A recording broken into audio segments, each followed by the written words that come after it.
যারা দীক্ষা মন্ত্র নিয়েছেন প্রত্যেকের কাছে প্রদীপ ফলে নিবেদন রইল, শিক্ষা নেবেন। প্রথমে দীক্ষা, তারপর শিক্ষা। দীক্ষা মানে কৃষ্ণকে জানা, আর শিক্ষা মানে কাকে জানা? রাধারানীকে জানা। শিক্ষা মানে দেহের ব্যাপার। যারা জানে তারা জানে দেহটাকে শুদ্ধ রাখতে গেলে, দেহকে সুঠাম রাখতে গেলে শিক্ষার দরকার আছে। এটা আমি খুলে বলবো না, শিক্ষা গুরুর কাছে জানবেন, দেখবেন কত সুন্দর শিক্ষা আছে। জীবন পাল্টে যাবে, আপনার জীবন আলাদা হয়ে যাবে, আনন্দের শেষ থাকবে না। দীক্ষা যারা নিয়েছেন সঙ্গে সঙ্গে হৃদয় চৈতন্য বলে, খোকা দীক্ষা মানে জানিস? বলে না। সবাই জেনে নিন দীক্ষা মানে কি। দীক্ষা মানে দিয়ে খা। যারা এতদিন দীক্ষা নিলেন, স্নান করার পর গোবিন্দকে তুলসী পত্র চন্দন যদি না দিলেন, তবে দীক্ষা নেওয়া আপনার বেকার হয়ে গেল। প্রত্যেকটি মায়ের কাছে কর্তব্য রইল, ভগবতী জননী আপনারা, দাদা ভাইয়েরা কাজের জন্য বহু দূরে যায় পরিশ্রম করতে, টাকা রোজগার করতে, আপনাদের ঝাঁপিতে তুলে দেবে বলে হাতে তুলে দেবে, লক্ষ্মীর ঝাঁপি আপনারা। কর্তব্য কর্ম আপনাদের করতে হবে, আচার বিচার আপনাদের পালন করতে হবে। আমি আপনাদের বলতে চাই, সংসারের মধ্যে কিছু আচার পালন করুন। শাস্ত্র বলল, কি বলল মায়েরা? মন দিয়ে শুনবেন, রান্নাঘরে চটি পরে ঢুকবেন না। অনেকে প্রশ্ন করে, এটা তো রান্নাঘরে চটি, কোনো অসুবিধা নাই, রাখো তোমার রান্নাঘরে চটি। রান্নাঘরটা হচ্ছে অন্নপূর্ণার মন্দির, কোনোদিন ভুল করে চটি পরে ঢুকবেন না। অনেকে দেখবেন খাবার খাচ্ছে বিছানাতে বসেই, কুকুরটাকে কোলে নিয়ে চুমু খাচ্ছে, একদিকে খাবার খাচ্ছে। অনাচার শুরু হয়ে গেছে আমাদের মধ্যে। আবার দেখবেন ওকে রাত্রিবেলায় নেশা করে এসে জুতো পরেই বিছানাতে শুয়ে দিচ্ছে। অনেকে দেখবেন এঁটো হাতে জল ধরছে, এঁটো হাতে ফ্রিজ ধরছে, এঁটো হাতে সব কিছু করে দিচ্ছে। অনাচার। এরকম যারা করে ওদের বাড়িতে পিতৃপুরুষগণ, শাস্ত্র বলছে, এবং দেবদেবী তাদের হাতে কোনদিন জল গ্রহণ করে না। ওই জন্য আপনাদের কিছু আচার পালন করতে হবে বাবা, তবে কিন্তু আপনাদের সংসার সুন্দর হবে। আচারে লক্ষ্মী, বিচারে পণ্ডিত। এমনি এমনি লক্ষ্মী হয় না, আচারে হয়, বিচারে হয় না। আজকে আমি আপনাদের এখানে গান করতে এসেছি। একজন মহিলা রামকৃষ্ণদেবের ভক্ত আমাকে বারবার ফোন করছিলেন, বাবা আমি করোনার সময় ভগবানকে ডেকেছিলাম, আমার দুটি মেয়ে পড়াশোনা করছিল, স্বামী মারা গেছে, চিন্তা করবেন না, দুটো মেয়ে কিন্তু রেলে চাকরি পেয়ে গেল। আশ্চর্যের ব্যাপার, গোবিন্দের কি কৃপা। আমি আচারে চলি, বিচারে চলি, ভগবানের চিন্তা ভাবনা করি, আমার মেয়ে দুটোকে গোবিন্দ কৃপা করেছে। বিশ্বাস যদি আপনি রাখতে পারেন, আপনার সব হবে। আর নিজেকে টেনশন দেবেন, ভগবানের বিশ্বাস রাখবেন না, তাহলে আপনার কিচ্ছু হবে না। এই যে সবাই লক্ষ্য করুন, ছোট্ট দুঃখীকে বলেছে দীক্ষা নিতে গেলে কি করতে হবে? প্রথমে সেবা দিতে হবে। সবাই শুনে নিন, তুলসী পাতা গোবিন্দকে দেবেন, কিভাবে দেবেন? চন্দন মাখিয়ে দিতে হয়। তুলসী পাতার কোন অংশটা কিভাবে দেবেন? চন্দনটা, এমনি চন্দন বেটেছেন আপনি, অগুরু চন্দন দেখবেন, অগুরু কিনতে পাওয়া যায় বোতলে করে, ওটা চন্দনে মিশিয়ে দেবেন। মিশিয়ে দেওয়ার পর আমার দিকে তাকাবেন সবাই। তুলসী পাতাটাকে যেমনভাবে গাছ থেকে এনেছেন, তেমনভাবে গাছ থেকে এনে ওই যেটা একটা হচ্ছে প্লেন মসৃণ দিক, একটা খসখসে দিক, আপনি প্রথমে মসৃণ দিকটাতে চন্দন লাগাবেন, তারপর খসখসে দিকটাতে লাগাবেন। ভগবানের চরণে কেমনভাবে দেবেন? ওপরের দিকে বোঁটা, নিচের দিকে। মানে তুলসী পাতাটা যেমন গাছে ফুটেছিল আর কি, যেমন হয়েছিল, সেরকমভাবে গোবিন্দকে দিতে হয়। কি বললাম বুঝতে পেরেছেন? বোঁটা দিকটা ওপরে, খসখসে দিকটা নিচের দিকে, আর ওপরটাতে মসৃণ, যেমন ছিল সেরকম গোবিন্দকে তুলসী পাতা দেওয়ার নিয়ম এইটা। আপনি তুলসী পাতা কিন্তু দেবেন রাধারানীকে, কিন্তু হাতে দেবেন না, আপনি কোনদিন রাধারানী পায়ে দেবেন না। নিত্যানন্দ মহাপ্রভু, অদ্বৈত শ্রীবাস গদাধর, 5 জন আছে, কাকে দেবেন কাকে দেবেন না? শাস্ত্র বললো দেবেন কাকে? নিত্যানন্দকে দেবেন, মহাপ্রভুকে দেবেন, অদ্বৈতকে দেবেন, কিন্তু শ্রীবাস আর গদাধরকে দেবেন না। ভক্তিতত্ত্ব, শক্তিতত্ত্ব এদেরকে দেবেন না। গুরুদেব যদি বাড়িতে থাকে ছবি তার, গুরুদেবের বক্ষে দেবেন, গুরুদেবের চরণে দেবেন না। যদি দেন তাহলে আপনি ভুল করছেন। তুলসী পাতা দেবার নিয়ম আছে, কিন্তু এই কাজগুলো আপনারা করবেন। দিয়ে ভগবানকে দিয়ে প্রসাদ দিয়ে, কোন পাতা দিয়ে, কোন হাত দিয়ে দেবেন? এই দেখে চন্দন যখন ঘষবেন আপনি, এই আঙুলে, এটা তর্জনী, এই আঙুল কোনো মতেই ভগবানের সেবায় ব্যবহার করা উচিত না। অনেকে দেবেন চন্দন ঘুষছে এই আঙুলটা দিয়ে, না, একবার সম্পূর্ণ ভুল করছেন। চন্দন ঘুষবেন কিরকম? হয় এই আঙুল, কিংবা এইটা সবচাইতে ভালো, এটা হচ্ছে বিষ্ণুর আঙুল। এই আঙুলটা যদি করতে পারেন তাহলে খুব ভালো হয়। সবসময় বাতাসা দেবেন, তুলসী পত্র দেবেন, মাথায় রাখবেন এই আঙুলে দিতে হবে। কৃষ্ণ আসতে, দাপরের শেষে কৃষ্ণ এসেছে পঞ্চপাণ্ডবের কাছে। দাপরের শেষে কৃষ্ণ এসেছে আপনাদের মুখগুলো শুকনো শুকনো দেখেন, এমন ভাবে বসে আছেন যেন আপনাদের মুখ একবারে শুকিয়ে গেছে, নৌকা ডুবি। কি ব্যাপার আপনার? সবাই আনন্দে, আপনারা কেন মুখগুলো? আপনাদের বলি নাই, কৃষ্ণ বলছে পঞ্চপাণ্ডবকে, ভয় খেয়ে যাবে। পঞ্চপাণ্ডব মুখগুলোকে শুকিয়ে বসে আছে, একবারে চুপ করে বসে আছে, মুখগুলো শুকিয়ে গেছে। কৃষ্ণ জিজ্ঞেস করছে, কি ব্যাপার তোমাদের মুখগুলো শুকিয়ে গেছে কেন, কি হয়েছে? সঙ্গে সঙ্গে পঞ্চপাণ্ডবের দাদা, তার নাম কি জানা আছে কারো? যুধিষ্ঠির মহারাজ। তিনি বললেন, কৃষ্ণ কয়েকটা জিনিস 5 ভাইয়ে 5 রাস্তায় দেখলাম, চমকে গেলাম, আমি তোমার কাছে জানতে চাই এগুলো কেন দেখলেন। কৃষ্ণ বলল, বলো তোমরা কি কি দেখেছো মেয়েরা। কৃষ্ণকে যে যুধিষ্ঠির যুধিষ্ঠির মহারাজ বলল, একটা একটা করে মনে রাখবেন, যুধিষ্ঠির মহারাজ বলল, আমি দেখলাম রাস্তাতে একটা হাতি। তাতে কি হচ্ছে? সবাই দেখে। বলে এমন হাতি দেখেছি বাপের কালে দেখি নাই। তা কি রকম? বলে হাতির সব আছে, 4টে পা, 2টো কান, 2টো চোখ। আশ্চর্যের ব্যাপার, হাতির 2টো মুখ, মানে 2টো শুঁড়। দেখলাম কেন? কৃষ্ণ বলল, বেশ পরে বলছি। আচ্ছা ভীম, তুমি কিছু দেখলে? বলে আমি দেখলাম। কি দেখলে?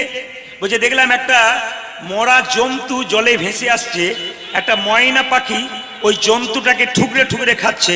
আশ্চর্যের ব্যাপার, ময়না পাখিটা সাধারণ পাখি হলে হয়, ডানাতে কৃষ্ণ নাম লেখা আছে, কিন্তু নোংরা খাবার খাচ্ছে। আচ্ছা বলুন তো, যারা কৃষ্ণ ভক্ত হয় তারা অখাদ্য কুখাদ্য খায়? জোরে বলুন, খায়? তারা সুখাদ্য খায়, কিন্তু ডানাতে কৃষ্ণ নাম লেখা জন্তুটাকে কুঁড়ে কুঁড়ে খাচ্ছে। এ কেন দেখলাম? বেশ, অর্জুন তুমি কিছু বলবে? বলে হ্যাঁ আমি বলবো।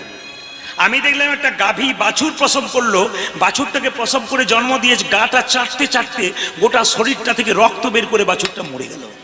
মানে মা এত আদর করতে লাগলো, আদর দিতে দিতে গোটা চামড়াগুলো ছেড়ে গেল, রক্ত বেরিয়ে গেল, বাচ্চা মায়ের কোলে, মায়ের কাছে মরে গেল। কৃষ্ণ বলল, বেশ বুঝে নিলাম। নকুল তুমি কি দেখেছো? বলছে আমি রাস্তা দিয়ে যাচ্ছিলাম, হঠাৎ দেখলাম 3টে গর্ত, মানে প্রথম গর্ত, দ্বিতীয় গর্ত, তৃতীয় গর্ত। তো প্রথম গর্তের জল তৃতীয় গর্তে পড়ছে, তৃতীয় গর্তের জল প্রথম গর্তে পড়ছে, আর মাঝখানে গর্তটা ফাঁকা। একই রকম ফোয়ারা ফোয়ারা, প্রথম গর্তের জল তৃতীয় গর্তে, তৃতীয় গর্তের জল প্রথম গর্তে, মাঝখানে গর্তটা ফাঁকা। কেন দেখলাম? বলছে বেশ উত্তর দেবো। আচ্ছা সহদেব তুমি কিছু দেখলে? আমি তো আশ্চর্য জিনিস দেখলাম। কি দেখলাম? বলছে একটা পাহাড় থেকে বিরাট বড় পাথর গড়গড়িয়ে পড়ছে খুব স্পিডের মুখে, মনে হচ্ছে গাছ ঘর বাড়ি সব ভেঙে দেবে, কিন্তু আস্তে আস্তে মাঝপথে একটা ঘাসের ডগাতে আটকে গেল। তা যে পাথরটা তো স্পিডে আসছিল, ঘর বাড়ি ভেঙে দেবে মনে হচ্ছিল, ও ঘাসের ডগায় আটকে গেল কেন? যুধিষ্ঠির মহারাজ বললে, এবার আমাদের প্রশ্নের উত্তর দিন। কৃষ্ণ বলল, উত্তর দেব। যুধিষ্ঠির তুমি কি দেখলে? হাতি। বলে হ্যাঁ, ওটা হাতি নয়, ওটা কলি। দাপর শেষে কলি আসছে, কলিতে মানুষ কেমন হবে কলিযুগের, এই জন্যে কলিযুগের মানুষ কেমন হবে? হাতির 2টো সুর দেখলে। তার মানে কি? কলিযুগের মানুষ এরকম হবে, 2টো করে মুখ থাকবে। অনেকে নেড়ে চেড়ে দেখছে যে আমার 2টো আছে নাকি, না, একটা বাইরে একটা ভেতরে। কিরকম প্রমাণ দেখুন। রামবাবু বাজারে যাচ্ছে, শ্যামবাবুর দেখা। শ্যামবাবু রামবাবুকে জিজ্ঞেস করছে, কেমন আছেন দাদা? আপনার মতো মানুষ হয় না। রামবাবু বলল, আচ্ছা আচ্ছা, খুব ভালো কথা, খুব ভালো লাগলো আপনাকে দেখে। রামবাবু যখন চলে গেল তখন শ্যামবাবু মনে মনে ভাবলো, তুমি যতক্ষণ না মরছো তোমার পাশের জায়গাটা আমার হচ্ছে না। মানে একটা ভেতরে মুখ, একটা বাইরে মুখ। আপনাদের এই এলাকা নয়, আমাদের ওই দিকের জন্য বললাম আর কি, এখানে খুব ভালো একটাই মুখ আছে। না না, কৃষ্ণ বলেছে, আমি বলি না। দ্বিতীয় হচ্ছে, মন দিয়ে শুনবেন, দ্বিতীয় হচ্ছে ভীম বলল, আমি দেখলাম যে একটা ময়না পাখি মরা জন্তু ভেসে আসছে, ঠুকরে ঠুকরে খাচ্ছে, নাম লেখা কৃষ্ণ নাম। কেন হবে এরকম? তো কৃষ্ণ বলল, যখন শোনো, কলিযুগে যত সাধু হবে, সব সাধু নয়, কিছু কিছু সাধু মস্তানি করবে, ডাকাতি করবে, সারা জীবন অন্যায় করবে, নিঃশেষে সাধু সেজে তোমার দরজায় গেরুয়া বস্ত্র পরে তিলক নিয়ে দাঁড়াবে, খবর নিয়ে দেখবে অন্যায় করে এসেছে। প্রশ্ন করলো ভীম, তাহলে কি কলিযুগের মানুষ সাধুকে প্রণাম দেবে না? বলছে দেবে। যে কোনো সাধুর দরজায় এলে প্রণাম দেবে। কবার দেবে? 3 বার। 3 বার কেন দেবে প্রভু? বলছে 3 বার দেবে এই জন্যে যে সাধু বাবাকে নয়, সাধু বাবা যে গেরুয়া বস্ত্র পরেছে ওটা ত্যাগের প্রতীক, ওই বস্ত্রটাকে একটা প্রণাম দেবেন। দ্বিতীয় প্রণাম কেন দেবেন? যার দরজায় কোনোদিন হরিনামের ধ্বনি হয়নি, সাধু বাবাটা যিনি তাই হরিবল বলেছে, ওই হরিবলের ধ্বনিটাকে একটা প্রণাম দাও। তৃতীয় প্রণাম কেন দেবে? আমরা যারা সংসারী মানুষ 10-12 দিন বাইরে গেলে মন ছটফট করে, একবার ঘর গেলে হয় না? তা আমরা যারা সংসারী মানুষ 10 দিন পর চমকে যাই, ঘর যাবার জন্য পাগল হয়ে যাই। তা যিনি সাধু, চুরি করে হোক ডাকাতি করে, ওই যে নিজের ত্যাগ স্বীকার করেছেন, হ্যাঁ, এই ত্যাগের জন্য তাকে একটা প্রণাম দাও। বাহ। আচ্ছা অর্জুন তুমি কি দেখলে? ওই যে বললাম, বাছুর জন্ম দিল মায়েরা, আর বাছুর জন্ম দিয়ে চেটে চেটে চেটে চেটে বাছুরের গা থেকে রক্ত বের করে বাছুরটাকে মেরে দিল। এখন কৃষ্ণ বলল, কলিযুগের বাবা মা এইরকমই হবে, ছেলেকে আদর দিতে দিতে মেরে ফেলবে। না কিরকম আদর? মেরে ফেলা মানে বিবেকানন্দের কথা। আপনাদের এখানে বিবেকানন্দের ছবি দেখতে পাচ্ছি, রামকৃষ্ণের ছবি দেখতে পাচ্ছি। বিবেকানন্দ বলছে জীবন্তে মরা, বেঁচে থাকবে, বিবেক থাকবে না, মা চিনবে না, বাবা চিনবে না, সাধু চিনবে না, গুরু চিনবে না, বেঁচে থেকে মরা। আপনারা বাচ্চাদেরকে কি বলছেন? এমন ভাবে পড়াশোনা করতে হবে, কলমের ডগায় লাখ লাখ টাকা রোজগার করতে হবে, বিবেকের দরকার নাই তো, টাকা রোজগার করতে পারলেই ভালো। এখানে যে মহাপ্রভু মন্দির আছে, আপনার সবাই কি সুন্দর অনুষ্ঠান করাচ্ছেন, কিন্তু যাদের অনুষ্ঠান তারা কোথায়? হরে কৃষ্ণ, তারা কোথায়? কলমের ডগাতে বহুদূর চলে গেছে। কিন্তু মহাপ্রভুকে একটুখানি সম্মান দিচ্ছে, দেওয়াটা কর্তব্য তাদের প্রত্যেকেরই। গ্রামবাসী শুধু দেবে তা নয়, যাদের প্রতিষ্ঠিত তারা প্রথম দেবে, তারপর আস্তে আস্তে সবাই ধীরে ধীরে দেবে। এটা কর্তব্যের মধ্যে পড়ছে। যেমন দেখবেন ছেলেকে জীবন্তে মরা কিরকম হচ্ছে বুঝিয়ে দিই। আমার পাশের বাড়িতে একটা মেয়ে তার ছেলেকে বলছে, এই টিফিন বাক্সে খাবার দিলাম, নিজে খাবি, কাউকে দিবি না, দিলে তোর একদিন কি আমার একদিন। ছেলেকে তৈরি করছে আর কি, জীবন্তে মরা। ছেলে বলছে দেবো না, বলে কাউকে দিবি না, নিজে খাবি, আমি কষ্ট করে রান্না করছি। ছেলে নিজে খেলো, কাউকে দিল না। এবার ছেলে যখন বড় হলো, তার যখন বিয়ে হলো, চাকরি হলো, তখন ছেলে নিজে খেলো, বাবা মাকেই দিল না। না না, আপনারা তো তৈরি করে দিচ্ছেন, শেখাচ্ছেন তো, আপনাকেও শেখাচ্ছেন, আপনার ভালো শেখাচ্ছেন যে খাবারটা দিলাম, গরিব যদি কেউ থাকে দিবি, এরকম শেখাচ্ছেন কি? শব্দ বলছেন নিজে খাবি, কাউকে দিবি না। না না, আপনাদের জন্য বলি না, প্রায়জন বলছে আর কি। তাহলে জীবন্তে মরা। এইবার লক্ষ্য করুন, নকুল বলল আমি দেখলাম কি 3টে গর্ত। এটা বড় সহজ, কিন্তু সব বাড়িতে হচ্ছে। 3টে গর্ত কি কি? প্রথম গর্ত, দ্বিতীয় গর্ত, তৃতীয় গর্ত। প্রথম গর্তের জল 3 নম্বর গর্তে, 3 নম্বর গর্তের জল প্রথম গর্তে, আর মাঝখানে গর্তটা ফাঁকা। কেন দেখলাম? কৃষ্ণ বলল কলিযুগে যত ছেলে হবে, তাদের যত বিয়ে, যখন তাদের বিয়ে হবে, আদর ভালোবাসা যাবে শ্বশুর শাশুড়ির ওপরে, আর শ্বশুর শাশুড়ি আদর ভালোবাসা যাবে জামাইয়ের ওপরে, আর মাঝখানটিতে মা বাবা বসে বসে দেখবে।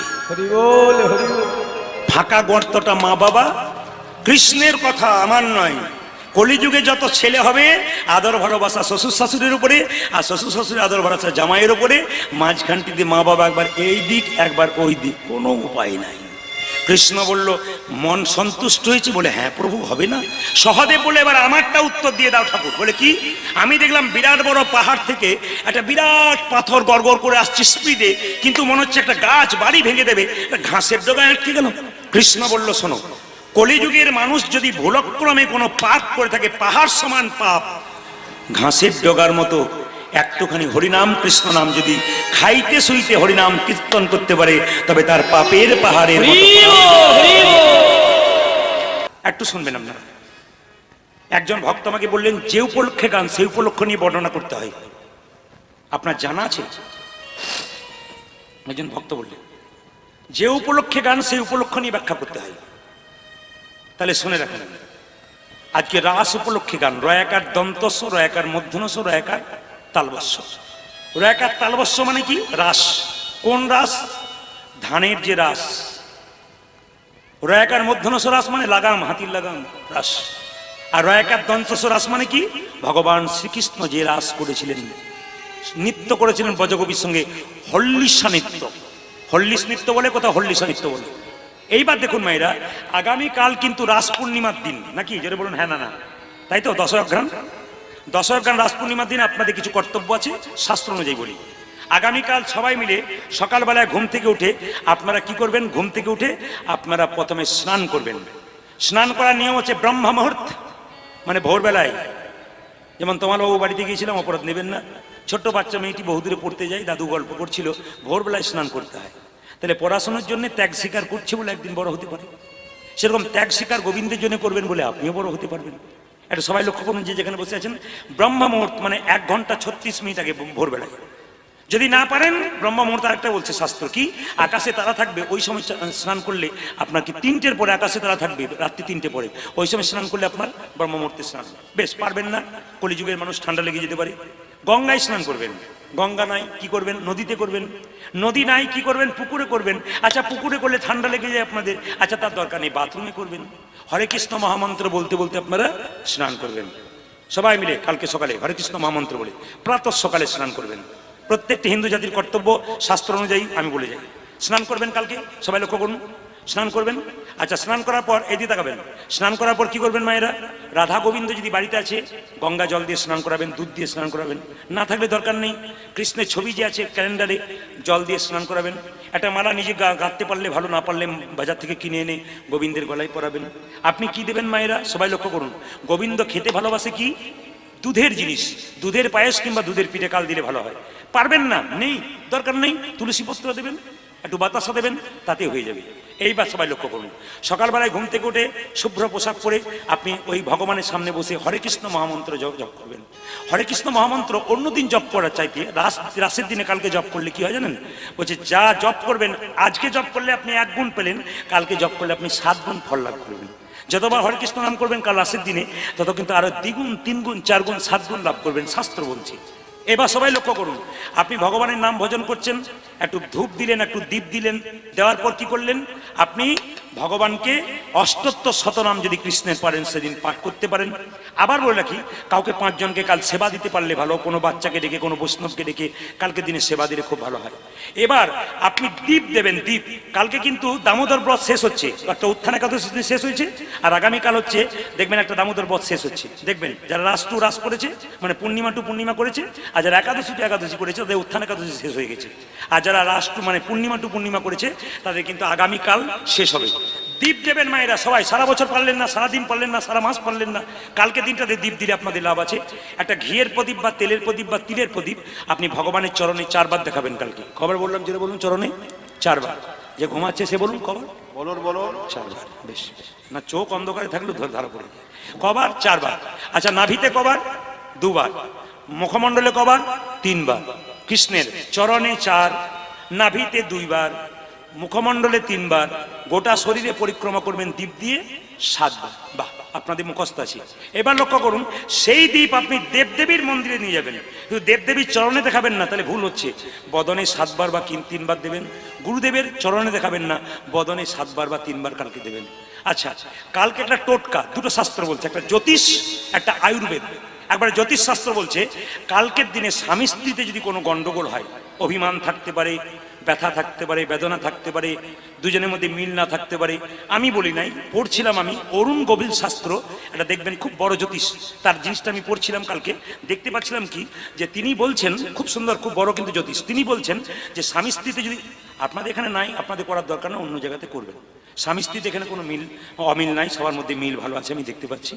বলছে বাইরে বাইরে দেখছেন, ভেতরে গিয়ে দেখবেন কি হয়। 10 দিন 12 দিন কথা বন্ধ থাকে। তবে কিছু মনে করবেন না, মায়েদের একটি স্বভাব আছে, স্বভাবটা ভালো বলুন মন্দ বলুন, একটু বলবো বলে দিয়ে যাই। কি বলুন তো, দেখবেন মেয়েদের একটা দাদা হয়, এরা কিছু মনে করেন স্বভাব ভালো আছে, কি বলুন তো, আমাদের ওদিকে হয়, আপনাদের দিকে হয় না।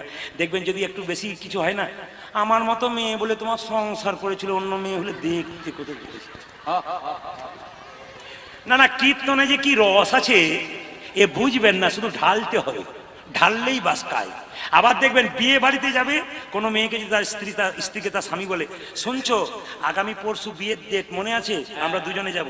আমার তো ভালো কাপড় নাই, মানে এত দেবেন তবু ভালো নাই। না না, আপনারা বলেন না, অন্য জায়গাতে বলে। তো সবাই লক্ষ্য করুন, স্বামী স্ত্রীর মধ্যে কোনো মিল না থাকলে জ্যোতিষ বলছে ভগবানকে কালকে গাঁদা ফুল দেবেন, হলুদ ফুল পছন্দ করে, সাদা ফুল পছন্দ করে, আর একটা ফুল ভগবানকে দেবেন স্বামী স্ত্রীর মিলের জন্যে।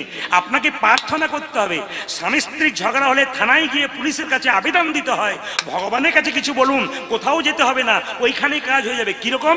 সবাই লক্ষ্য করুন, গোলাপ ফুল হচ্ছে ভালোবাসার প্রতীক। কালকে একটা গোলাপ ফুল কিনে ভগবানের মন্দিরে চুপচাপ বসে, হাসি নয়, দেখবেন একবার প্রমাণ, গোলাপ ফুল কিনে ভগবানের মন্দিরে বসে বলতে হবে, প্রভু আজকে রাসলীলার দিনে তুমি ব্রজগোপীর সঙ্গে আনন্দে থাকো, বিভোর থাকো, রাধানীকে প্রেম নিবেদন করো, তুমি ভালোবাসা নিবেদন করো আজকের দিনে। এই ভালোবাসার দিনে তোমাকে একটা গোলাপ ফুল নিবেদন করলাম, আমাদের স্বামী স্ত্রী এবং সপরিবারের সকলের ভালোবাসা যেন চিরকাল অটুট থেকে যায়। প্রার্থনাটা ভগবানের কাছে আপনাদের করা কর্তব্য আছে, এটা করবেন। আর কালকের দিনে আকাশের চাঁদ কিন্তু পূর্ণিমার চাঁদ পূর্ণ, কালকের দিনে আকাশের চাঁদ একবারে পূর্ণ, সেদিন একটা কাজ করবেন। এটা আয়ুর্বেদ শাস্ত্র বললো, ওরা জ্যোতিষ, এটা আয়ুর্বেদ। আয়ুর্বেদ কি বললো, যে কালকে একটু পায়েস তৈরি করবেন, সন্ধ্যাবেলাতে যখন দেখবেন আকাশে চন্দ্রদেব একবার পরিপূর্ণ, পরমান্নটা তৈরি করে 8 ঘন্টা থেকে 1 ঘন্টা উঠোনে আপনি রেখে দেবেন, একটা কাপড় ঢাকা দিয়ে দেবেন হালকা পাতলা, চাঁদের আলো ওই পরমান্নটাতে পড়বে, ওই পরমান্ন আপনি খাবেন, পরমান্নের যা গুণ তার 7 গুণ বৃদ্ধি হবে চাঁদের আলোতে। বিজ্ঞানও স্বীকার করেছে, কোনো খাবারের ওপরে চাঁদের আলো পড়লে তার কিন্তু দ্বিগুণ গুণ বৃদ্ধি হয়।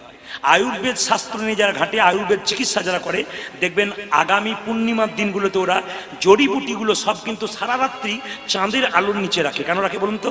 যাতে জড়িবুটিগুলো দ্বিগুণ গুণ প্রাপ্ত হয়। এই জন্যে রাখে। কালকের দিনটা খুব মহত্বপূর্ণ দিন, কালকের দিনটা আপনারা পালন করুন। সবাই মিলে বলুন ভগবান শ্রীকৃষ্ণ কি, রাস পূর্ণিমা কি, সাধুগুরু বৈষ্ণব কি, গৌর ভক্তবৃন্দ কি।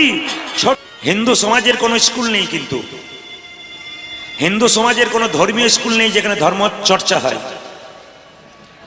যে স্কুলে আমরা পড়তে যাই সেখানে আমরা টাকা রোজগার করার মেশিন তৈরি হয়, কিন্তু হিসাব করে দেখবেন বিবেক আর বৈরাগ্য কম হয়। অনেক ছেলে ইঞ্জিনিয়ার আছে, ডাক্তার আছে, MA BA পাস করেছে, কিন্তু মা বাবাকে ভুলে যায়। শিক্ষা তো নিয়েছে কিন্তু বিবেক নাই। সবার বলবো না, বেশিরভাগ। কিন্তু এই স্কুলটাতে যদি আপনারা সবাই মিলে আসতে পারেন, কিছু হোক আর না হোক, আপনাদের বিবেক বৈরাগ্য হবে, গোবিন্দ চরণে মতি হবে, সংসারে শান্তি আসবে। যে সংসারের মধ্যে আপনারা আছেন, এ আপনার কর্তব্য কর্ম করতে এসছেন। এই কর্তব্য কর্ম করতে হবে, কিন্তু আসল কর্তব্য ভুললে হবে না। ভগবানের নামে আছে শান্তি, শান্তি পাবার জন্য এখানে এসছেন। তাই প্রত্যেকের কাছে নিবেদন রইল, সংসারে তো চেঁচামেচি সবসময় হচ্ছেই, তা ভগবানের নামে যদি চেঁচামেচি হয়, ভগবান তাকে শান্তি দেয় না, বলে তুই ঘরেও অশান্তি করছিস, আবার এখানেও চিৎকার করছিস, চিরকাল তুই শান্তিতে থাকতে পারবি না। আমি বলি নাই, ভগবান বলছে। এই জন্য সবার কাছে নিবেদন রইল, কৃষ্ণ ভক্ত হয়ে যান। পাশে কে কি বলছে এদিকে আমি নজর দেবো না। আমি তিলক নেব, মালা নেব, হরিভক্ত হব। আমার পেছনে বহু অভদ্র লোক আছে যারা আমার পেছনে লেগে যাবে হরিভক্ত হয়েছেন বলে। কিন্তু পণ্ডিত বললেন যে পাছে লোকে কিছু বলে এই ভেবে তুমি পিছিয়ে যেও না। জীবনটা লোকের নয়, জীবনটা তোমার। তুমি যদি হেরে যাও, লোক তোমাকে দেখে হাসবে, আর তুমি যদি জিতে যাও, হাজার হাজার লোক তোমাকে দেখবে। সুতরাং পাছে কে কিছু বলবে এই ভেবে আমি ধর্ম করব না, তিলক করব না, মালা করব না, এ কথা কিন্তু মাথায় রাখবেন না। স্বয়ং মহাপ্রভু যিনি কলিযুগের ভগবান, আজকে হরিবাসর তৈরি করেছেন, এসেছিলেন কখন? 1407 শতাব্দের ফাল্গুন মাসের পূর্ণিমা তিথিতে। যেদিন আপনারা রং খেলায় মেতে থাকেন বাড়িতে, সেই দিন প্রভু এসেছেন আমাদের উদ্ধার করবার জন্য। আর সবচাইতে লজ্জার ব্যাপার, এখনো দোল পূর্ণিমা দিনে দোল পূর্ণিমা হচ্ছে এবং বাড়িতে বাড়িতে রং খেলা হচ্ছে, রাস্তায় রং খেলা হচ্ছে, কিন্তু মাছ মাংসের দোকানে ভিড় কমছে না দোল পূর্ণিমার দিনে। আমরা জানতেই পাচ্ছি না সেই দিনটা কি দিন। আমাদের বাঙালি সমাজের একটা আশীর্বাদের দিন, কিন্তু মাছ মাংসকে সেই দিনটাকে আমাদের জীবনটাকে অভিশপ্ত করে তুলছি। আমরা আসল উদ্দেশ্যটাকেই বুঝতে পারছি না, তিনি কেন এলেন, কি জন্য এলেন। তিনি আসল শান্তি দেবার জন্য এলেন। আবার দেখবেন যখন বলো হরি হরি বল বলে শ্মশানঘাটে মৃতদেহ নিয়ে যাই, তখন দেখবেন আমরা কি করি, আমিও প্রণাম করি, আপনারাও প্রণাম করেন। কি ভাবেন বলুন তো? ও বোধ হয়ে গেল, আমি বোধ হয়ে যাবো না। কিন্তু যিনি চলে যায় তিনি মরে যায় না, তিনি আমাদের জানিয়ে দিয়ে যায়, আমাকে দেখে শেখো, আমি যেমন হেলতে দুলতে চললাম, তোমার মতো সংসারে ছিলাম, আমাকে দেখে শিখবে একদিন তুমিও হেলতে দুলতে চলে যাবে। আমি আপনাদের শুধু বলতে চাই, লীলা প্রারম্ভে সুন্দর কথা শুনে রাখুন। হিন্দু ধর্মের মৃতদেহ সৎকারের 3টে নিয়ম। আপনাদের এই এলাকাতে আগুনে পোড়ানো হয়, জোরে বলুন হ্যাঁ না। আবার একটা মৃত সমাধি দেওয়া হয়, মাটির ভেতরে সমাধি। আর একটা আছে সলিল সমাধি। সলিল সমাধি মানে জলের মধ্যে ভাসিয়ে দেওয়া হয়। এটা ভারতবর্ষের উত্তরে আছে। কিন্তু এই যে আগুন আপনারা দেন, আপনার বাবা মা মারা গেলে, কেউ মারা গেলে চিতায় আগুন দেয়, কিন্তু আগুন দিতে গিয়ে একটা কথা বলতে হয়, শাস্ত্র বলেছে, এটা আমরা বলি না, দিয়ে দিই মাত্র, কিন্তু কত সুন্দর কথা আছে ওটা আপনাদের জানতে হবে। কি বলুন তো? বলছে যখন আপনি 3 পাক ঘুরে আগুন দিচ্ছেন, এদিকে তাকাবেন, আগুন দিচ্ছেন, ছেলে কি আপনি ছেলে, আপনার বাবা কি মা মারা গেছে, আগুন যখন দিচ্ছেন তখন আগুন দেবার সময় আপনাকে এই কথাটা বলতে হবে। শাস্ত্র বলছে, হে অগ্নিদেব, আমার বাবাকে আমি দাহ করার জন্য চিতাতে শোয়ালাম না। যদি আমার বাবা কোনো পাপ করেছে, অপরাধ করেছে, তুমি যেন সেই পাপকে ক্ষমা করে আমার বাবাকে স্বর্গের পথটা পরিষ্কার করে দিও। এটা কিন্তু আমাদের বলা কর্তব্য। কজন বলেন? একজনও বলে না, শুধু আগুন দিয়ে দেয়। আবার এরপর একটা লাইন আছে, কি লাইন আছে? হে অগ্নিদেব, এরপর আমাকেও এখানে আসতে হবে। কত সুন্দর চৈতন্য দেখুন। মানে আমরা যে গেলাম পোড়াতে, মানে আমি ভাবলাম না যে আমি আসবো না, কিন্তু দেখুন এটাও কথা বললো, হে অগ্নিদেব, এরপর আমাকেও এখানে আসতে হবে। তুমি আমার জীবনে যদি কোনো পাপ থাকে নিজ গুণে ক্ষমা করে আমাকে গ্রহণ করে নেবে। এটা হচ্ছে আগুন দেবার সময়। আর একটা মৃত সমাধি, যারা বৈষ্ণব, যারা ভক্ত, সারা জীবন নিরামিষ আহার করে কৃষ্ণ কীর্তন করেছে, তাদের পোড়াবার দরকার হয় না। তাদেরকে কি করতে হয় মা? তাদেরকে গর্ত খনন করে সমাধি দিয়ে, কিরকম সমাধি দেবে? যেমনভাবে মালা তিলক করতো, যেমনভাবে পোশাকে থাকতো, সেই পোশাকে সাজিয়ে তাদের মাটির তলে শুয়ে দেওয়া হয় এবং লবণ দিয়ে দেওয়া হয়। ইনসেক্ট মানে পোকা হবে না বলে, তাড়াতাড়ি নষ্ট হবে না বলে লবণ দিয়ে দেওয়া হয়। এটা হচ্ছে মৃত সমাধি, সামনে গল্প নয়, মৃত সমাধি। এবার 3 নম্বর হচ্ছে সলিল সমাধি। ভারতবর্ষের উত্তরে দেখা যায় মায়েরা জলের মধ্যে সমাধি মানে ভাসিয়ে দেওয়া। কিভাবে? ধরুন একটা মাচা যার মধ্যে মৃতদেহটা শুয়ে আছে, নদীতে যাওয়া হলো, দুটো নৌকা পাশাপাশি রাখা হলো, মাচাটাকে দুটো নৌকার মধ্যে, এটা তো অর্ধেক এটা তো অর্ধেক, মাচাটাকে শোয়ানো হলো। যখন শোয়ানো হলো, নদীতে গিয়ে মাঝ নদীতে দুটো নৌকা দুদিকে হয়ে গেল, মাঝখানে মৃতদেহটা জলে পড়ে গেল। এটার নাম হচ্ছে সলিল সমাধি। আজকে যে লীলাটি আমি গাইব সেটা হচ্ছে বৃন্দাবনে রাধারানীর রূপের কথা গাইবে। কালকে কৃষ্ণের রূপের কথা হয়েছে, এখানে আজকে রাধার রূপের কথা হবে। এই জন্য আপনাদের কাছে নিবেদন রইল, এই রূপের কথা আমি বলবো না। যদি আপনারা কেউ যান, লীলাটির নাম হবে দুঃখী কৃষ্ণদাস। তিনি বৃন্দাবনে গিয়ে রাধারানীর কৃপা পেয়ে রাধার রূপের কথা গাইবে, আপনারা শুনতে পাবেন পদাবলীর মাধ্যমে শেষ সময়। খড়গপুর হচ্ছে সবচাইতে বড় রেল স্টেশন, আপনারা জানেন। তার পাশে একটা গ্রাম আছে মায়েরা, ধারেন্দা গ্রাম। সেই গ্রামে দুজন স্বামী স্ত্রী বাস করতো, নামটা মনে রাখবেন। স্বামীর নাম কৃষ্ণমণ্ডল, স্ত্রীর নাম দুরিকা দেবী। স্বামীর নাম কি বললাম, জোরে বলুন? কৃষ্ণমণ্ডল। কৃষ্ণ কথাটা সবার মনে থাকবে। আর দুরিকা দেবী তার স্ত্রী। কিন্তু মায়েরা বাড়িতে অভাব ছিল, একটা জিনিস তাদের ছিল না, কি বলুন তো? গাড়ি বাড়ি টাকা পয়সা ধন দৌলত সব থাক, একটা জিনিস না থাকলে শান্তি নেই, ওটার নাম হচ্ছে সন্তান। যদি না থাকে সংসারে শান্তি নেই। তো দুরিকা দেবী বারবার তার স্বামীকে বলতে, এত মন্দিরে যাচ্ছ, ভগবানের কাছে কিছু চাইতে পারছো না? স্বামী তখন চিৎকার করে বলছো, শোনো দুরিকা, তোমার সব ভালো, এক জায়গাটা খারাপ। বলে কেন? না তুমি খালি বারবার বলো মন্দিরে চাইতে, তুমি কি জানো না মন্দিরে চাইতে নাই? এতজন কীর্তন শুনতে এসছেন, মন্দিরে গিয়ে সব কি বলছেন? ঠাকুর তোমাকে সোনার মালা দেবো, ছেলের চাকরি দিয়ে দিয়ে। সোনার মালা দেবার তুমি কে? গোটা পৃথিবীর সোনাটা তার, আর তুমি বলছো সোনার মালা দেবো? মানে আমাদের কত বোকা বুদ্ধি দেখুন। আবার দেখুন, ভগবানের মন্দিরে গিয়ে চাইতে নেই কেন? একটা বাচ্চা ছেলে মায়ের কাছে ঘোরাঘুরি করলে মা তো বুঝতেই পারে কেন ছেলে ঘোরাঘুরি করছে। ভগবানের কাছে গেলে ভগবানের এক নাম অন্তর্যামী, তিনি তো জানেন আপনার কি আছে না আছে, আপনি বলবেন কেন? আপনি ভক্তি সম্পদ দিন, উনি আপনাকে কৃপা সম্পদ দান করবে। এবার লক্ষ্য করুন, স্বামী বলল আমি চাইবো না, আমি যেতে পারি। বলে তবে তুমি এক কাজ করো। স্ত্রী বলল তুমি জগন্নাথ মন্দিরে, জগন্নাথ ধামে দাও, ওখানে গিয়ে দেখবে জগন্নাথ দেব আছেন, তুমি একবার যাও, তীর্থস্থান তো যাওয়া হবে, তোমাকে চাইতে হবে না। বেশ দুরিকা, তুমি যখন এই কথা বলেছো আমি খুশি হলাম, আমি চাইবো না, কিন্তু জগন্নাথ মন্দিরে যাব। সবাই মিলে জগন্নাথ মন্দিরে আমরা যাব। আচ্ছা মায়েরা, জগন্নাথ ধামটা কোথায় বলুন তো? দাঁড়ান, বাবারা বলবেন না। তারাপীঠের পাশে। তারাপীঠের পাশে। আমি যখনই বুঝি তারাপীঠের পাশে, দুই চারজনের মা বলছে হ্যাঁ তারাপীঠের পাশে। উড়িষ্যায়, উড়িষ্যায়, উড়িষ্যায় জগন্নাথ ধাম। সবাই তীর্থস্থানে যায়। মায়েরা, যে উৎসবের পেছনে যাত্রা লেখা আছে, সেই সময় ভগবান মন্দিরে থাকে না, বেরিয়ে আসে। রথযাত্রা, ভগবান কোথায় থাকে? মন্দিরে থাকে না, বেরিয়ে আসে। তাই জগন্নাথ মন্দিরে গিয়ে জগন্নাথ দেবকে দর্শন করলেন আর গাইতে লাগলেন, জয় জগন্নাথ জয় জগন্নাথ জয় জগন্নাথ জয় জগন্নাথ জয় জগন্নাথ জয় জগন্নাথ জয় জগন্নাথ জয় জগন্নাথ জয় জগন্নাথ জয় জগন্নাথ জয় জগন্নাথ জয় জগন্নাথ জয় জগন্নাথ জয় জগন্নাথ জয় জগন্নাথ জয় জগন্নাথ জয় জগন্নাথ জয় জগন্নাথ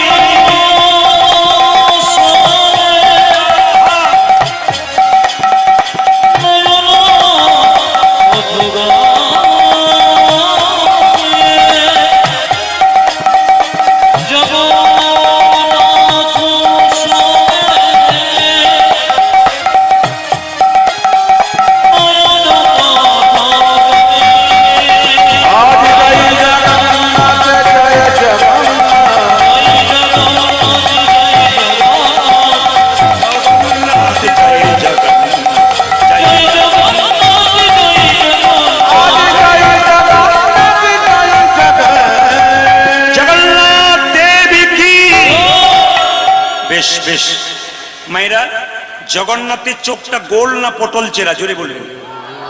বাহ। আচ্ছা, কৃষ্ণের চোখটা কেমন? পটল চেরা। তাহলে একই ভগবান, জগন্নাথের চোখ গোল কিন্তু কৃষ্ণের চোখ পটল চেরা কেন? কৃষ্ণ রাজা, তার বিচার মাঝে মাঝে এদিক ওদিক হয়, এই জন্য পটল চেরা। জগন্নাথ রূপে তিনি যখন এলেন জগন্নাথ ধামে, তখন তিনি জগন্নাথ, সবাই লক্ষ্য করুন, তখন তিনি জগন্নাথ, জগতের নাথ। ব্রাহ্মণ গেলেও যা, শূদ্র গেলেও তা, গরিব গেলেও যা, ধনী গেলেও তা, যে যাবে সবাই সমান। ওই জন্য জগন্নাথের চোখ হলো গোল। যদি জগন্নাথ মন্দিরে কেউ যান, জগন্নাথ দেবের মন্দির থেকে রথ এসে এক জায়গায় আটকে যায়, ওটা হচ্ছে কর্মাবাইয়ের রথ জায়গা, সমাধি। কেন বলুন তো? এই যে জগন্নাথ মন্দিরে খিচুড়ি প্রসাদ দেওয়া হয়, খিচুড়ি ভোগ, ওটাকে বাল্যভোগ বলা হয়। এটি প্রথম তৈরি করেছিলেন কে? এটি কর্মাবাই। এসেছিল দক্ষিণ থেকে, এসে ওখানে ছোট্ট অবস্থা থেকে খিচুড়ি রান্না করতেন। জগন্নাথ এসে সে খিচুড়ি প্রসাদ ওখানে পেতেন, হ্যাঁ, বাচ্চা বালকের বেশে। একদিন স্বপ্ন দিলেন কর্মাবাই, আমি কিন্তু তোমার এই প্রসাদ মন্দিরে এবার সেবা করবো, আর তোমার কাছে আসবো না। কর্মাবাই তখন থেকে কি করতো? মা খিচুড়ি প্রসাদ তৈরি করেছিল। যদি জগন্নাথ মন্দিরে যান, আশ্চর্য দেখবেন যে হাঁড়ির ওপর হাঁড়ি সাজিয়ে উনুনে তৈরি করা হয় মহাপ্রসাদ, কিন্তু দেখবেন প্রথমে কিন্তু নিচের হাঁড়িটাতে রান্না হয় না, প্রথমে ওপর থেকে সিদ্ধ হয়ে হয়ে আসে। আশ্চর্যের ব্যাপার। এই কর্মাবাই বলেছিল কখন? মাত্র 19 বছর বয়সে কর্মাবাই দেহ রেখেছিল। সবাই লক্ষ্য করবেন, জগন্নাথ মন্দিরে গিয়ে আপনারা কর্মাবাইয়ের সমাধি দর্শন করবেন, আপনাদের জীবন ধন্য হবে, আপনারও ভোগ দেওয়ার অধিকারী হবেন। ওনাকে দেখে আপনার ভক্তি হবে ওই সমাধিতে গেলে। তো কর্মাবাইয়ের মন্দিরে প্রণাম করলেন, সমাধিতে প্রণাম করলেন, জগন্নাথ মন্দিরে গেলেন, সেখানে গিয়ে প্রণাম করলেন। কিছু মনে করবেন না, ইউটিউবের মাধ্যমে শুনছেন আপনারা, অনেক প্রণামের তথ্য শুনছেন। শুধু আপনাদের বলতে চাই, ভগবানের মন্দিরে যাবেন, ভগবানকে প্রণাম করবেন বাঁ দিকে রেখে। আচ্ছা, দেবদেবীকে প্রণাম করবেন সবসময় ডান দিকে রেখে। যদি কেউ ভগবান বিষ্ণুর মন্দিরে গিয়ে সোজা প্রণাম করেছেন, ফল কিন্তু আপনার হলো না, শাস্ত্র বলছে। ভগবানের মন্দিরে গেলে সবসময় তাকে বাঁ দিকে রেখে, আর দেবদেবীর মন্দিরে গেলে ডান দিকে রেখে, আর সাধুগুরু বৈষ্ণবকে প্রণাম করলে সম্মুখে প্রণাম করতে হয়। মায়েরা, সাধুগুরু বৈষ্ণব বাবা মাকে প্রণাম করতে গেলে ডান হাতটা ডান পায়ে, বাঁ হাতটা বাঁ পায়ে পড়বে। কিন্তু আপনি প্রণাম করে দেখুন, আপনার ডান হাতটা ওনার ডান পায়ে, আর বাঁ পায়ে, আর বাঁ হাতটা ডান পায়ে হচ্ছে। তাহলে প্রণাম করার নিয়ম কি? এরকম। যদি কেউ দাঁড়িয়ে থাকে তাকে প্রণাম করবেন এরকম, বাঁ হাতটা এখানে, ডান হাতটা এখানে। এবার সবাই লক্ষ্য করুন, কৃষ্ণ এরকম থাকে, কৃষ্ণ এরকম থাকে বাঁকা। লোকে বলে কৃষ্ণ তুমি বাঁকা, কৃষ্ণ বলে তোরা বোকা। বলে কেন? প্রণামটা উল্টো করবি, তাই আগে থেকে উল্টে দিয়ে বসে আছেন। ভগবান আগে থেকে উল্টে দিয়ে বসে আছেন। এই যে প্রণাম সোজা করতে হয়, মা যাকে যেমন প্রণাম সেরকম প্রণাম করতে হয়।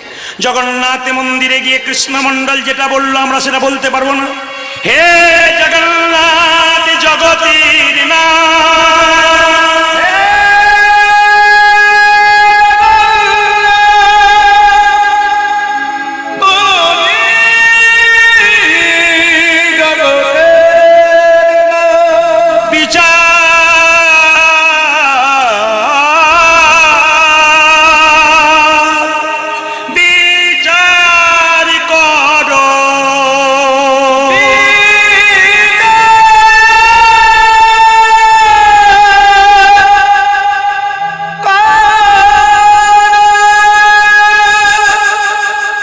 কাউকে ভিখারি করো, কাউকে রাজা করো, কেন তোমার লীলা? আমি এত ডাকি, আমি ভিখারি হয়ে যাই। যে ডাকে না, মস্তানি করে, সে বুক ফুলিয়ে ঘুরে বেড়াচ্ছে, তার কিছু হচ্ছে না, আমার কেন হচ্ছে? এটা সত্যি কথা, একবারে বাস্তব কথা। যারা কৃষ্ণ ভক্ত হয়, যারা ভগবানের ভক্ত হয়, তাদের ঘর ফুটে জল পড়ে। কিন্তু যারা দেখবেন ভগবানকে ডাকে না, রাস্তা দিয়ে ঘুরে বেড়ায়, মস্তানি করে, দেখবেন অন্যায় করে, বুক ফুলিয়ে ঘুরে বেড়ায়, তাদের ছাদের পর ছাদ হয়। জগন্নাথ দেব বলতে লাগলো, শোন কৃষ্ণমণ্ডল, আকাশবাণী করে বলল, শিক্ষা নেবেন আপনি। মানুষ যখন জন্ম নেয় তখন তাদের দুটো কলসি দিয়ে, একটা পাপের কলসি, একটা পুণ্যের কলসি। যে দালানের পর দালান করছে, অন্যায় করছে, পাপ করছে, সে জানবে পাপের কলসিটা কোনো পুণ্য হয় না। পুণ্য হলেই রাজা দুর্যোধনের মতো ঘর থেকে বেরিয়ে ভিখারি হতে হবে তাকে। আর যে কৃষ্ণ নাম করছে, কষ্ট পাচ্ছে, তার পুণ্যের কলসিটা কোনো পূর্ণ হয় নাই। পূর্ণ হলে পরমানন্দ ভগবানের চরণ লাভ করে দেবে। এই জন্য যারা ভগবানের ভক্ত হচ্ছেন, তাদের পুণ্যের কলসি পূর্ণ হলে আপনাদের ভগবান কৃপা লাভ। জগন্নাথের মন্দিরে গিয়ে কৃষ্ণমণ্ডল যেটা বললো আমরা সেটা বলতে পারবো না। হে জগন্নাথ, তোমার কাছে কিছু চাইবো বলে এলাম, কিন্তু কি চাইবো? তোমার হাত নাই তুমি দেবে কি? তুমি দেবে কি? তোমার পা নাই তুমি দেবে কি? আমার স্ত্রী বলেছিল চাইতে, কিন্তু কি চাইবো? তোমার তো হাতই নাই, তুমি দেবে কি? তোমার পা নাই, তুমি দেবে কি? আকাশবাণী করে জগন্নাথ বলল, রে কৃষ্ণমণ্ডল, কৃষ্ণমণ্ডল, আমার হাত নাই, এ হাত আমি জগতের মানুষকে দিলাম কর্ম করার জন্যে। আমার পা নাই, এ পা আমি তোদেরকে দিলাম এক জায়গা থেকে অন্য জায়গা যেতে হবে কর্ম করার জন্য, তাই আমার জানাই সবই তোদের দিলাম। সবে তোদের দিলাম। চমকে উঠল কৃষ্ণমণ্ডল, বাহ ঠাকুর, এটা তোমার জানা ছিল না? তবে ও গো জগন্নাথ, তোমার কাছে লোকে এলে গাড়ি বাড়ি টাকা পয়সা চাই, আমি তোমার কাছে এমন জিনিস চাইবো, লোকে যা চাই আমি তা চাইবো না। চাইবো না। লোকে গাড়ি চাই, বাড়ি চাই, টাকা চাই, ওগো জগন্নাথ আমি তোমার কাছে একটা জিনিস চাই, ধন সম্পদ চাই না। আমি কি চাইবো জানো? আমায় কৃপা করে একটা কৃষ্ণ ভক্ত সন্তান দাও। হে হরি হরি বল।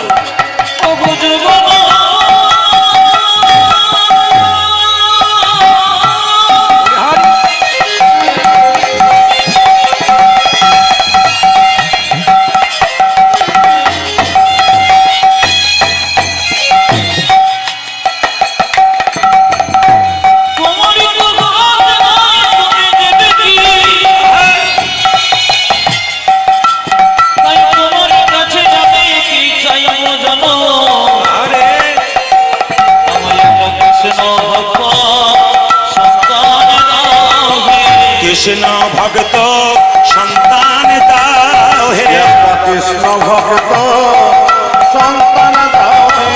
এই অভিলাষ আমার মনে, কৃষ্ণ ভক্ত সন্তান দাও হে, যেন প্রাণ ভরে নাম গাইতে পারি। এই অভিলাষ আমার মনে, এই অভিলাষ আমার মনে, কৃষ্ণ ভক্ত সন্তান দাও হে। বাবা, দরখাস্তের বয়ান যদি সুন্দর হয়, আবেদন মঞ্জুর খুব তাড়াতাড়ি হয়। আমার একটা নিবেদন রইল, কীর্তন চলাকালীন কেউ আসরে পয়সা দিতে আসবেন না, বারবার নিবেদন রইল। কোনো টাকা এখানে যারা কমিটির আছেন দাদা ভাইরা, কাউকে এখন উঠতে দেবেন না। মানে আপনাদের ভালোবাসা আমার প্রতি থাক, ভক্তি থাক, কিন্তু কীর্তন চলাকালীন নয়। যদি মনে করেন আপনাদের কারো মনে হয় অনেক দূরে বাড়ি, মনে হয় যে আমি অর্ধেক শুনে যাব, যদি আপনি দান দেবেন এখানে নামিয়ে দেবেন, কিংবা ভগবানের মন্দিরে প্রণাম করে দিয়ে যাবেন। আমার একটা নিবেদন রইল। আমি টাকার বিনিময়ে এখানে এসেছি, আপনার টাকাটা ভগবানের মন্দিরে দিন, সেবা হবে, কোনো অসুবিধা নেই, ঠিক আছে? কিন্তু এখানে নয়। বারবার যেরকম রাধা রানী কি, শ্যাম সুন্দর কি, মদন মোহন কি। মায়েরা, দরখাস্তের বয়ান যদি ভালো হয় মঞ্জুর, কিন্তু আবেদন তাড়াতাড়ি হয়। শব্দ করবেন না, মন দিয়ে শুনে নেবেন। ভক্ত যদি কাই মনে কোনো বাঞ্ছা করে, ভগবানের সাধ্য নাই সেই বাঞ্ছা নাহি পুরে। মায়েরা, আমি আপনাদের কাছে একটা নিবেদন রাখতে চাই। সারাদিনের মাথায় 4 ঘন্টা 6 ঘন্টা আপনাকে ভগবান ভজনা করতে হবে না। আপনি কতক্ষণ করবেন? যদি পারেন, না পারেন সময় নেই, 5 মিনিট করবেন, কিন্তু পাক্কা করবেন। এর মধ্যে কিন্তু কোনো জাল থাকবে না, কোনো লোক দেখানি থাকবে না। যখন 5 মিনিট ভগবানের মন্দিরে বসবেন, তখন পুরোটাই ভগবানের জন্য। সংসার নেই, আপনি ভাববেন একাই এসছি, একাই যাব, আমার সঙ্গে কেউ যাবে না। আর পাক্কা কথা, ট্রেনের টিকিট যেমন কেটেছেন সেরকম আপনাদের নামতে হবে মা। সুতরাং আপনাদের কাছে নিবেদন রইল, আকাশবাণী করে যেন কৃষ্ণমণ্ডলকে জগন্নাথ বলল, ওরে কৃষ্ণমণ্ডল, তোর এই আহ্বানে সন্তুষ্ট হয়ে আমি তোকে আশীর্বাদ করলাম, তোর কৃষ্ণ ভক্ত সন্তান হবে। আশীর্বাদ পেয়ে গেলেন। আমি আপনাদের জন্য প্রার্থনা করে যাব, এই এলাকাতে যত ভক্তগণ এসছেন তাদের বাড়িতে কৃষ্ণ ভক্ত সন্তান হোক। প্রশ্ন করবেন কেন? গতকাল নয়, পরশু তারিখ আমি গাইছিলাম একবারে দীঘাতে, নিউ দীঘার কাছে। তো ওইখান থেকে আমি কালকে কানপুর এসেছিলাম। তো দীঘাতে আমাকে একজন ভক্ত বলছেন, প্রদীপ বাবু আমার কোনো চিন্তা নাই। বলে কেন? আপনার গান আমি শুনি, সব কিছু শুনি, কিন্তু প্রশ্ন হচ্ছে আমার ছেলের জন্য 10 লাখ টাকা রেখে দিলাম ব্যাংকে, আর চিন্তা নাই আমি মরে গেলে সে বসে বসে খাবে। বললাম ছেলের জন্য 10 লাখ টাকা রাখলেন, কেমন তৈরি করে গেলেন? এইরকম না, এইরকম যদি এরকম তৈরি করেন 10 লাখ টাকাটা সাধুগুরু বৈষ্ণবের সেবায় লাগাবে, আপনার মৃত্যুর পরে সৎকার করবে, সেবা দেবে। আর যদি আপনি এরকম তৈরি করেন তাহলে তো নিতাই গৌর হরিবল করে পরিষ্কার করে দিয়ে চলে যাবে বলে, আর সাধ বংশ উদ্ধার করে দিয়ে চলে যাবে। এই জন্য মায়েরা সবাই লক্ষ্য করুন, কৃষ্ণ ভক্ত সন্তান কেন চাইবেন না? বিষ্ণু নিমাইকে সচিমাতাকে বলেছিল, মা তুমি আমায় ডাকলে কেন? একটা কারণ ডাকলাম, কি? তোর বাবার পিণ্ডটা দিয়ে আই। নিমাই বলেছিল, মা পিণ্ড দিলে কি হয়? সঙ্গে সঙ্গে সচিমাতা বলেছিল, পিণ্ড দিলে 7 বংশোদ্ধার হয়। নিমাই বলেছিল, মা শাস্ত্র বলছে পিণ্ড দিলে, তুমি বলছো 7 বংশোদ্ধার হয়, শাস্ত্র বলছে কোনো বংশে কৃষ্ণ ভক্ত সন্তান হলে তার 7 বংশ নয়, তার 14 বংশ উদ্ধার। জগন্নাথ দেব আশীর্বাদ করলেন, চাহ তোর কৃষ্ণ ভক্ত সন্তান হবে। প্রণাম করে জগন্নাথ মন্দির থেকে বাড়ির দিকে চলছে কে? কৃষ্ণমণ্ডল। আর গাইতে গাইতে যাচ্ছে আনন্দে, হে জগন্নাথ তোমার কি কৃপা, ওগো যশোদার দুলাল তুমি বজের রাখাল, বৃন্দাবন মন যশোদার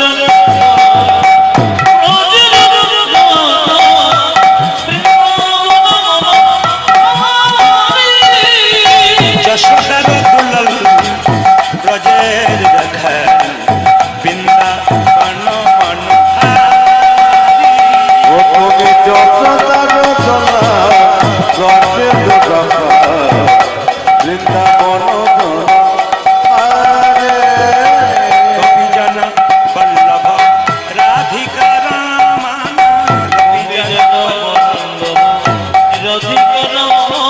গোপীজন বল্লভ রাধিকা রামান।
গোপীজন বল্লভ রাধিকা রামান,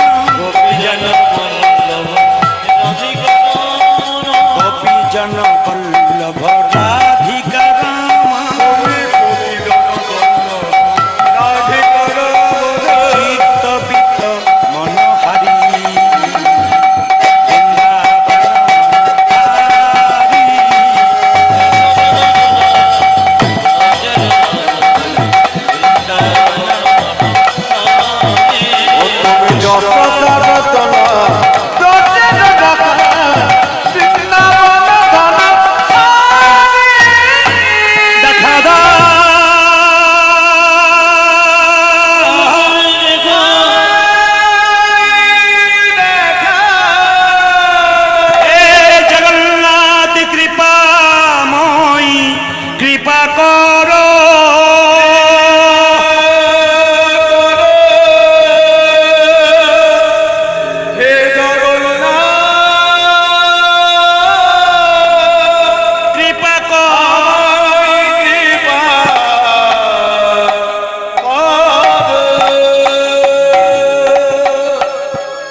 তীর্থস্থানে গেছেন আমি হাত তুলতে বলবো না, কিন্তু শুধু একটা কথা বলবো, মহাপ্রভু বলেছেন যদি ডেলি প্রতিদিন কেউ, শাস্ত্র বলছে মহাপ্রভু কথা, প্রতিদিন কেউ 100 টাকা রোজগার করে, তবে 60 টাকা সংসারের জন্য, 20 টাকা ভবিষ্যতের জন্য ব্যাংকে, এটা মহাপ্রভু কথা। সংসারী জীবকে ভবিষ্যতের জন্য 20 টাকা প্রতি 100 টাকা দেয়, আর 20 টাকা রাখতে হবে তীর্থস্থানে কিংবা গ্রন্থ কেনার জন্য, ধর্মীয় স্থানে যাবার জন্য।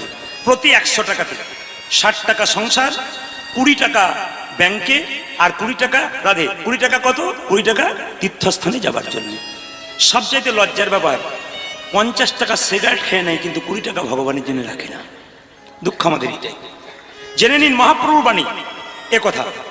তো তীর্থস্থানে আপনারা যারা যাবেন, অনেকেই গিয়েছেন, কিন্তু যারা যেতে পারেন না, এখন যাবার মতো ক্ষমতা নেই এমন লোক নাই, সবাই যেতে পারে, খেতে পারে বাজারের সব কেনা জিনিস, দামি দামি জিনিস, যেতে পারে না কেন? সময় নেই বলে যেতে পারে না। যদি আপনার সময় না আছে কিন্তু ইচ্ছা আছে, আপনি তীর্থের ফল লাভ করবেন, তার জন্য কিছু কাজ করতে হয়। আপনাদের গ্রামে কোন একজন ব্যক্তি তীর্থস্থানে গেছে, আপনি তাড়াতাড়ি গিয়ে তাকে প্রণাম করলেন, আপনি তীর্থের ফল কিছুটা পেয়ে গেলেন।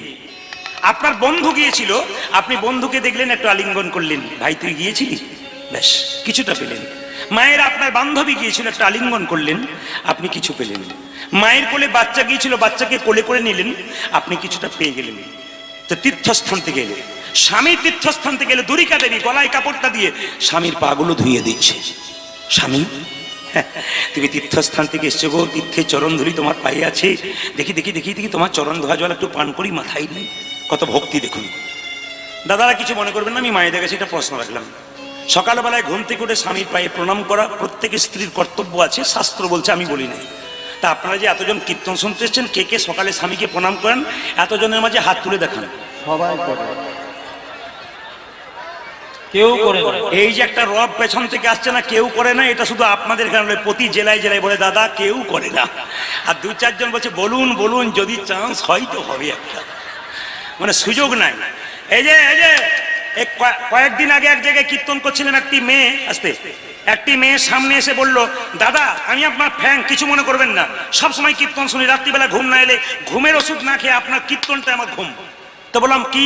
বলছে আমি আপনার সব কথা রাখলাম, এই কথাটা রাখতে পারলাম না। বলে কেন? আমি স্বামীকে প্রণাম করতে পারবো না। বলে কেন পারবে না? আপনি হয়তো জানেন না, আমার বাবার কান মূল্যে 10 লাখ টাকা নিচে প্রণাম আমি করবো না। আমার সেটা একটা কথা বটে। তবে শুনে নিন মায়েরা, শাস্ত্র যা বলছে আমি তাই বলবো, ভেঙে ভেঙে বুঝিয়ে দেবো। আপনার স্বামীর সঙ্গে আপনার কি সম্পর্ক? আপনার স্বামী আপনার গুরু, জোরে বলুন হ্যাঁ না না, জোরে বলবেন গুরু। দাদারা কিন্তু চুপ করে আছে, বলে গাড়িতে গিয়ে দেখবেন একবার কি হয়। ওটা গুরু না হয়ে যদি রচনা হয়ে যায় তো গন্ডগোল আছে। রচনা মানে কি রচনা লিখতে হয়? আচ্ছা, আপনার স্বামী আপনার দেবতা হয়, এবার চুপ করে গেছে। আপনার স্বামী আপনার রোগের ওষুধ হয়, আপনার স্বামী আপনার বাবা হয়। মাথা নড়াচ্ছেন, কিন্তু আমি আগে বলেছি শাস্ত্রের কথা আমি ভেঙে বুঝিয়ে দেবো। আপনার স্বামী আপনার ভাই হয়, আপনার স্বামী আপনার ছেলে হয়। আমি বলি নাই, বিষ্ণুপ্রিয়া কথা বলেছি। নিমাই যেদিন সন্ন্যাস নেবে, বিষ্ণুপ্রিয়াকে বলেছে, প্রিয়া তুমি বাপের বাড়ি চলে যাও। বিষ্ণুপ্রিয়া বলছে, না স্বামী, এটাই আমার বাপের বাড়ি, তুমি আমার বাবা, তুমি আমার ভাই, তুমি আমার বন্ধু, তুমি আমার ছেলে, তুমি আমার সব। নিমাই বলল, আমি এত বড় পণ্ডিত, লোকে নাকি বলে, আমি কোনো শাস্ত্রে পেলাম না, এটা তোমার শ্বশুর বাড়ি, বাপের বাড়ি নয়। তুমি বললে কি করে এটা বাপের বাড়ি? আমি তোমার বাবা, কোথায় পেয়েছো তুমি? স্বামী, তুমি যেমন পণ্ডিত, আমার বাবা সনাতন মিশ্র, আমি তার কন্যা, আমার নাম বিষ্ণুপ্রিয়া, আমি তো বাবার কাছে শুনেছি। অপরাধ নেবেন না, আমি কীর্তন করি বলে আমার 2টি কন্যা আছে, বড়টা ছোটটা। তো ছোটটা কিন্তু আমি যখন ঘাঁটাঘাঁটি করি তখন আমার পাশে এসে বসে, যেগুলোতে দাগ দিয়ে দিয়ে রাখি ওগুলো আবার আমি ওঠার পর আবার পড়ে পড়ে দেখে। তার বাবা কোনগুলো দেখলো একবার দেখি। কেউ জিজ্ঞেস করলে, খুকি তুমি উত্তরটা জানো? বলে হ্যাঁ আমি বলে দেবো, আপনাকে বলে দিচ্ছি। তার মানে বাবা কিছু ঘাঁটলে, আলোচনা করলে ছেলে পাই। আপনার বাড়িতে মা যদি তুলসী মন্দিরে জল দেয়, ভগবানের ভজনা করে, বাচ্চা ছেলেটা তার পেছন পেছন সেটা দেখে, সেও পায়। বাবা যদি সুন্দর করে স্নান করে তুলসী মন্দিরে একটু জপ টপ করে ভগবানের নাম করে, তার ছেলে বাবাকে দেখতে দেখতে একদিন বাবা চলে গেলে ছেলে কিন্তু সেই কাজটা করবে, রক্ত তার শরীরে বইছে। যেমন করবেন সেরকম পাবেন আপনি। সবাই লক্ষ্য করুন, বিষ্ণুপ্রিয়া বলছে, স্বামী এটা আমার বাপের বাড়ি, তুমি আমার বাবা। কি করে? শোনো, শাস্ত্র কি বলেছে? অন্নদানে পিতা সম, রতিদানে পতি। অন্নদানে পিতা সম, রতিদানে পতি।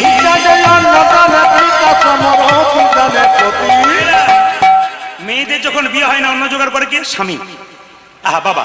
আর বিয়ে হলে গেলে কে করে? স্বামী। অন্নদানে পিতা সম, রতিদানে পতি। আবার পিণ্ডদানে পুত্র সম, অগতির গতি।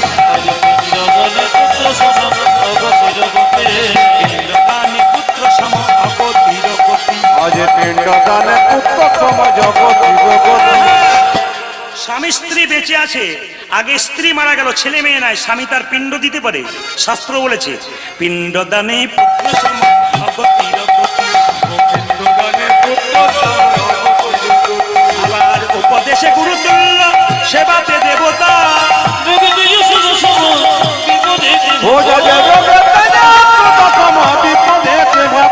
অজ্ঞেতেও সতী সম, বিপদেতে ভ্রাতা।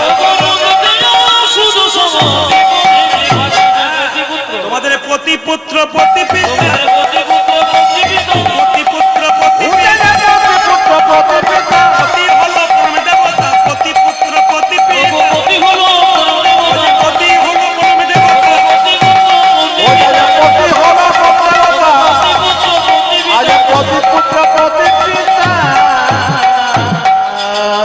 জগন্নাথ দেবের কৃপায় তার গর্ভে সন্তান এলো, মা দুরিকার সন্তানে গর্ভে এসেছে। আপনাদের এই এলাকাতে অনেকে অনুকূল ঠাকুরের শিষ্য আছেন। আমাকে অনেকে বলেছেন বাবা ঠাকুর সম্বন্ধে কিছু বলবেন। ইতিমধ্যে ইউটিউবের মাধ্যমে প্রচুর গান দেখবেন, ঠাকুরের যেখানে সৎসঙ্গ হয় সেই জায়গাগুলোতে সৎসঙ্গগুলো তোমার প্রচুর গান হয়ে গেল। আগামী পৌষ মাসে আমার 4-5টা ঠাকুরের সৎসঙ্গে গান আছে। ওনারা খুব খুশি যে আপনি ঠাকুরের কথা বলেন। আমি রামকৃষ্ণ দেবের কথা বলবো, আমি অনুকূল ঠাকুরের কথা বলবো, আমি বিবেকানন্দের কথা বলবো, সবার কথা বলবো। শুধু বলতে চাই মায়েরা, অনুকূল ঠাকুর সুন্দর করে বলেছেন এরোপ্লেন সব জায়গায় নামে না। কোথায় নামে জোরে বলুন? যেখানে কি থাকে, যেখানে এয়ারপোর্ট সেখানে এরোপ্লেন নামে না। মহাপুরুষের আত্মা চারিদিকে ঘুরে বেড়াচ্ছে, মা সেরকম কর্ম করতে পারছে না বলে, এই জায়গাটা ঠিক নেই বলে মহাপুরুষ আসতে পারছে না। আজকে রবীন্দ্রনাথের জন্ম কই, আজকে বিবেকানন্দের জন্ম কই, আজকে সুকান্তের জন্ম কই, আজকে রামকৃষ্ণ ঠাকুরের জন্ম কই, আজকে বিদ্যাসাগরের জন্ম কই? কই ওরকম করে ছেলে তৈরি হচ্ছে কেন? মায়ের এই প্ল্যাটফর্মটা ভালো নেই। কে বলছে? অনুকূল ঠাকুর। বাচ্চা এলে কিছু আচার করলে ভালো সন্তান আপনার এখানে আসবে। মহাপুরুষের আত্মা চারিদিকে ঘুরে বেড়াচ্ছে, সন্তান আসতে পারছে না আপনাদের কর্মের জন্য। কে বলছে? আমি নয়, ঠাকুর বলছেন। এই জন্য বলে রাখি মায়েরা, স্নান করার পর তুলসী মন্দিরে প্রণাম করে, ভগবানের মন্দিরে প্রণাম করে একটাই প্রার্থনা করবেন যার পেটে বাচ্চা থাকবে, কি? হে প্রভু, ছেলে হোক আর মেয়ে হোক যেন কৃষ্ণ ভক্ত সন্তান হয়। একই কথা মন্দিরে বারবার বলুন, আপনি 1 বছর পর দেখবেন আপনার মনের ইচ্ছা পূর্ণ হয়ে গেছে। বারবার ধাক্কা দেবেন ভগবানের মন্দিরে, দেখবেন ভগবান কৃপা করবে। অন্য কিছু চাইবেন বললে হবে না, কৃষ্ণ ভক্ত সন্তান তিনি নিশ্চয়ই দেবেন। দেখে নিন মায়েরা, একটা কথা বলি, বাচ্চা পেটে থাকলে স্নান করার পর মহাপুরুষের ছবি দেখতে হয়। রবীন্দ্রনাথ, বিবেকানন্দ, রামকৃষ্ণদেব ছবি দেখতে হয়। কেন? মনোবিজ্ঞানীরা বলছেন যদি বারবার মহাপুরুষের ছবি দর্শন করেন তাহলে কি হবে? তাদের ভাবটা কিছুটা আপনার ছেলের মধ্যে বর্তাবে। এটা মনোবিজ্ঞানীরা বলছে। এগুলো করা কর্তব্য, কিন্তু করছি না। আমরা কি করছি? অপরাধ নেবেন না। এখনকার মেয়েদের পেটে বাচ্চা থাকলে ডাক্তারবাবু একটা নিয়ম করে দিয়েছে, কি বলুন তো? বাড়িতে যাও, ঘাড়ে বালিশ পায়ে বালিশ নিয়ে শুয়ে থাকো, সময় যদি না কাটে, তোমার তো স্ক্রিন টাচ মোবাইল আছে, মোবাইল ঘাঁটো। মোবাইল এরকম কি স্ক্রিন টাচ মোবাইল দেখতে লাগছে। বাচ্চা যখন জন্ম নিচ্ছে এদিক ওদিক তাকাচ্ছে, মা বলছে বাবারে আমার ছেলে কি তাকাচ্ছে গো, কি যেন খুঁজে খুঁজে বেড়াচ্ছে। ও স্ক্রিন টাচ মোবাইল খুঁজে খুঁজে বেড়াচ্ছে। আপনারা তো দেখেছেন, বাচ্চা বড় হলে আপনারা মোবাইল ঘাঁটাঘাঁটি করে না? আপনি করেছেন, তাই তো। শাস্ত্রের প্রমাণ যদি চান তাহলে শাস্ত্রের দিকে যাব। অর্জুনের স্ত্রীর নাম ছিল সুভদ্রা, সুভদ্রার গর্ভে ছিল কে? অভিমন্যু। অভিমন্যু যখন পেটে ছিল, সুভদ্রাকে তখন অর্জুন চক্র হয়ে ঢোকার গল্প বলেছিল। বেরোবার গল্প বলতে গেছে, মা ঘুমিয়ে গেছে। অভিমন্যু কম বয়সে কুরুক্ষেত্রের যুদ্ধে গেল। যুদ্ধে যাওয়ার পর মায়েরা ঢুকবার পথটা জানতে পারলো, বেরোবার পথ জানতে পারলো না। মায়ের জন্য সন্তান মারা গেল। ওই জন্য আপনাদের কাছে নিবেদন রইল, কীর্তন যখন শুনবেন মন দিয়ে শুনবেন, আপনার লাভ আছে। শুনে রাখুন, দুরিকা দেবীর সন্তান যখন 10 মাস 10 দিন পূর্ণ হয়ে গেল, তখন জন্ম নিল কোথায়? ধারেন্দা গ্রামে জন্ম নিল দুঃখী মণ্ডল। কে? জগন্নাথের কৃপায়। সবাই মাথায় কাপড় দিন। দুঃখী মণ্ডল জন্ম নিচ্ছে কিভাবে? ধারেন্দাতে জন্মিল দুঃখী মণ্ডল, ধারেন্দাতে জন্মিল দুঃখী মণ্ডল, ধারেন্দাতে জন্মিল দুঃখী মণ্ডল। সে যখন কাজ করবে তারটা বাড়ি দেবে।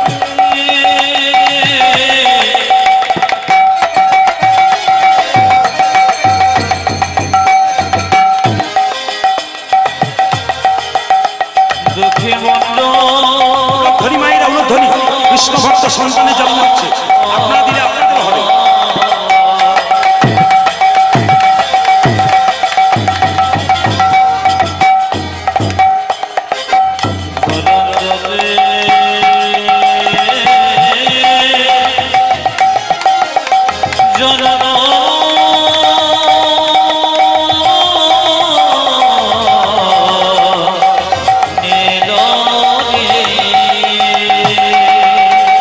জনে মনিল রে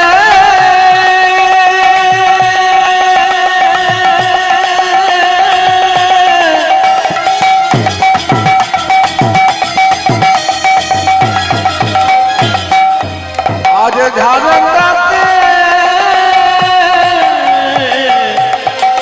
জন্ম নিল রে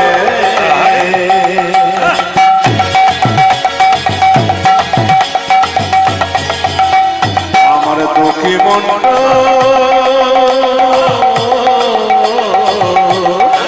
জন্ম নিল জন্ম নিল জন্ম নিল আরেন্দাতে জন্মিল দুঃখী মণ্ডল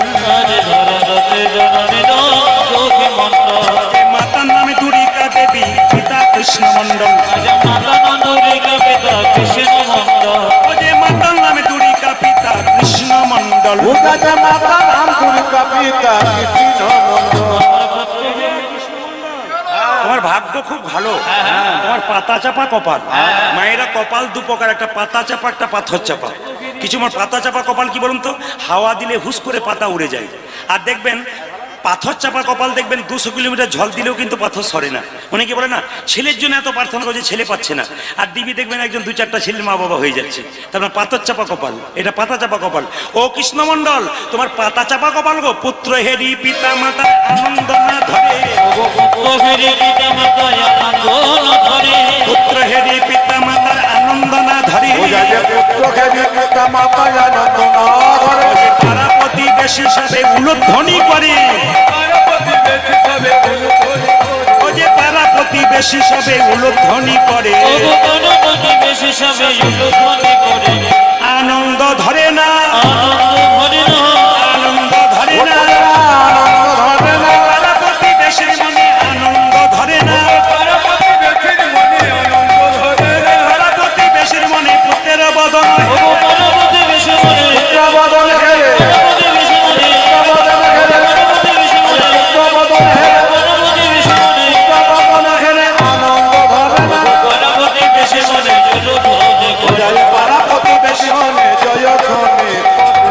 জগন্নাথ দেব কি জয়, জয়টা জোরে দেবেন। জগন্নাথ দেব কি মাঝে মাঝে দেবেন আপনার। শ্যাম সুন্দর কি, মদন মোহন কি, হরিবাসর কি, জোরে হোক জয়টা। শ্যাম সুন্দর কি, গোপীনাথ কি, গৌর গোবিন্দ কি, ঠান্ডা লাগছে কি, প্রমাণ হয়ে গেল যে কত ডুবে গেছে। রাধা রানী কি। আচ্ছা বাবা কিছু মনে করবেন না, বাচ্চা যখন জন্ম নেয় তার মুখে কি দেয় জোরে বলুন। নিম পাতা, মধু। আচ্ছা কিছু মনে করবেন না, সবার কিন্তু এটা নিয়ম আছে, এটা কিন্তু ভুল ধারণা আজকে ভেঙে দেবো আপনার সামনে।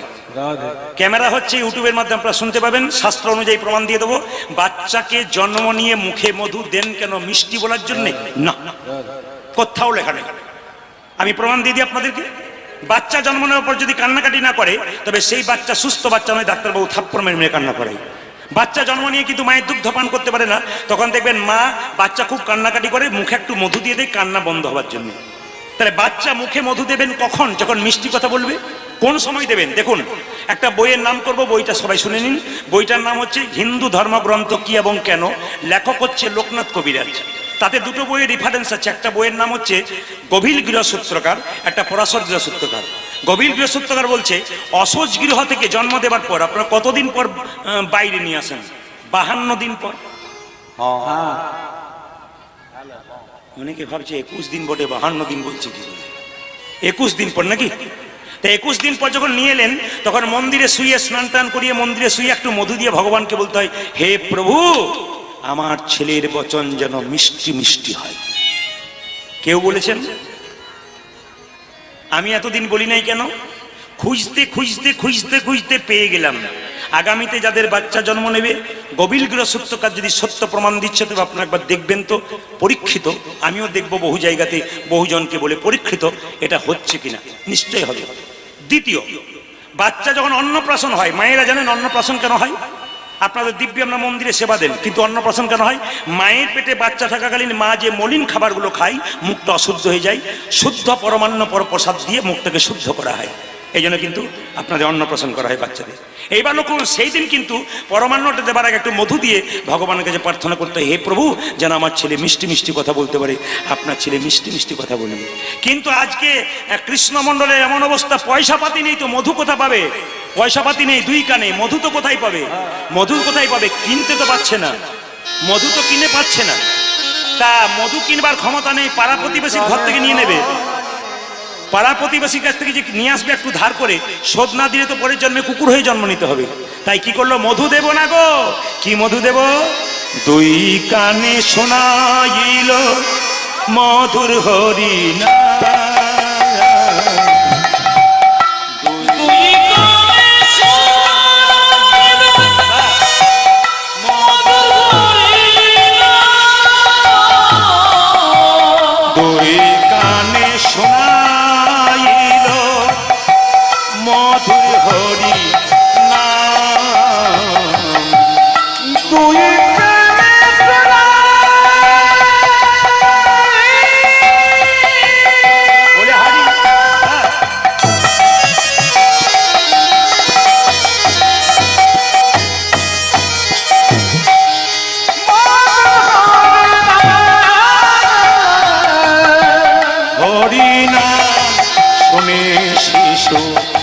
আসে কবিরা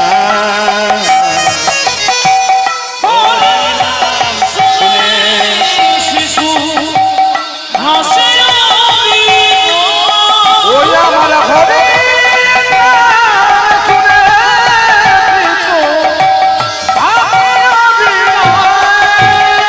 যে কাঁদা বদনে হাসি এলো।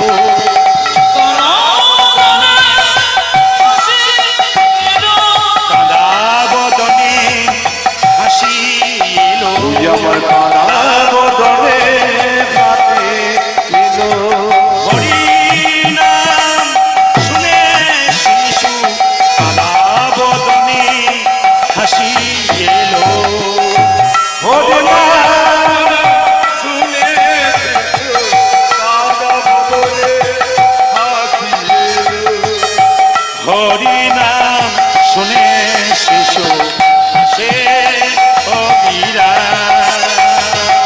হরিনাম শুনে শিশু হাসে কবিরা।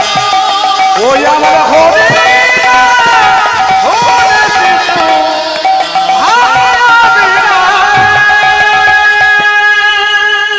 জেরে বড় রাধা রানী কি।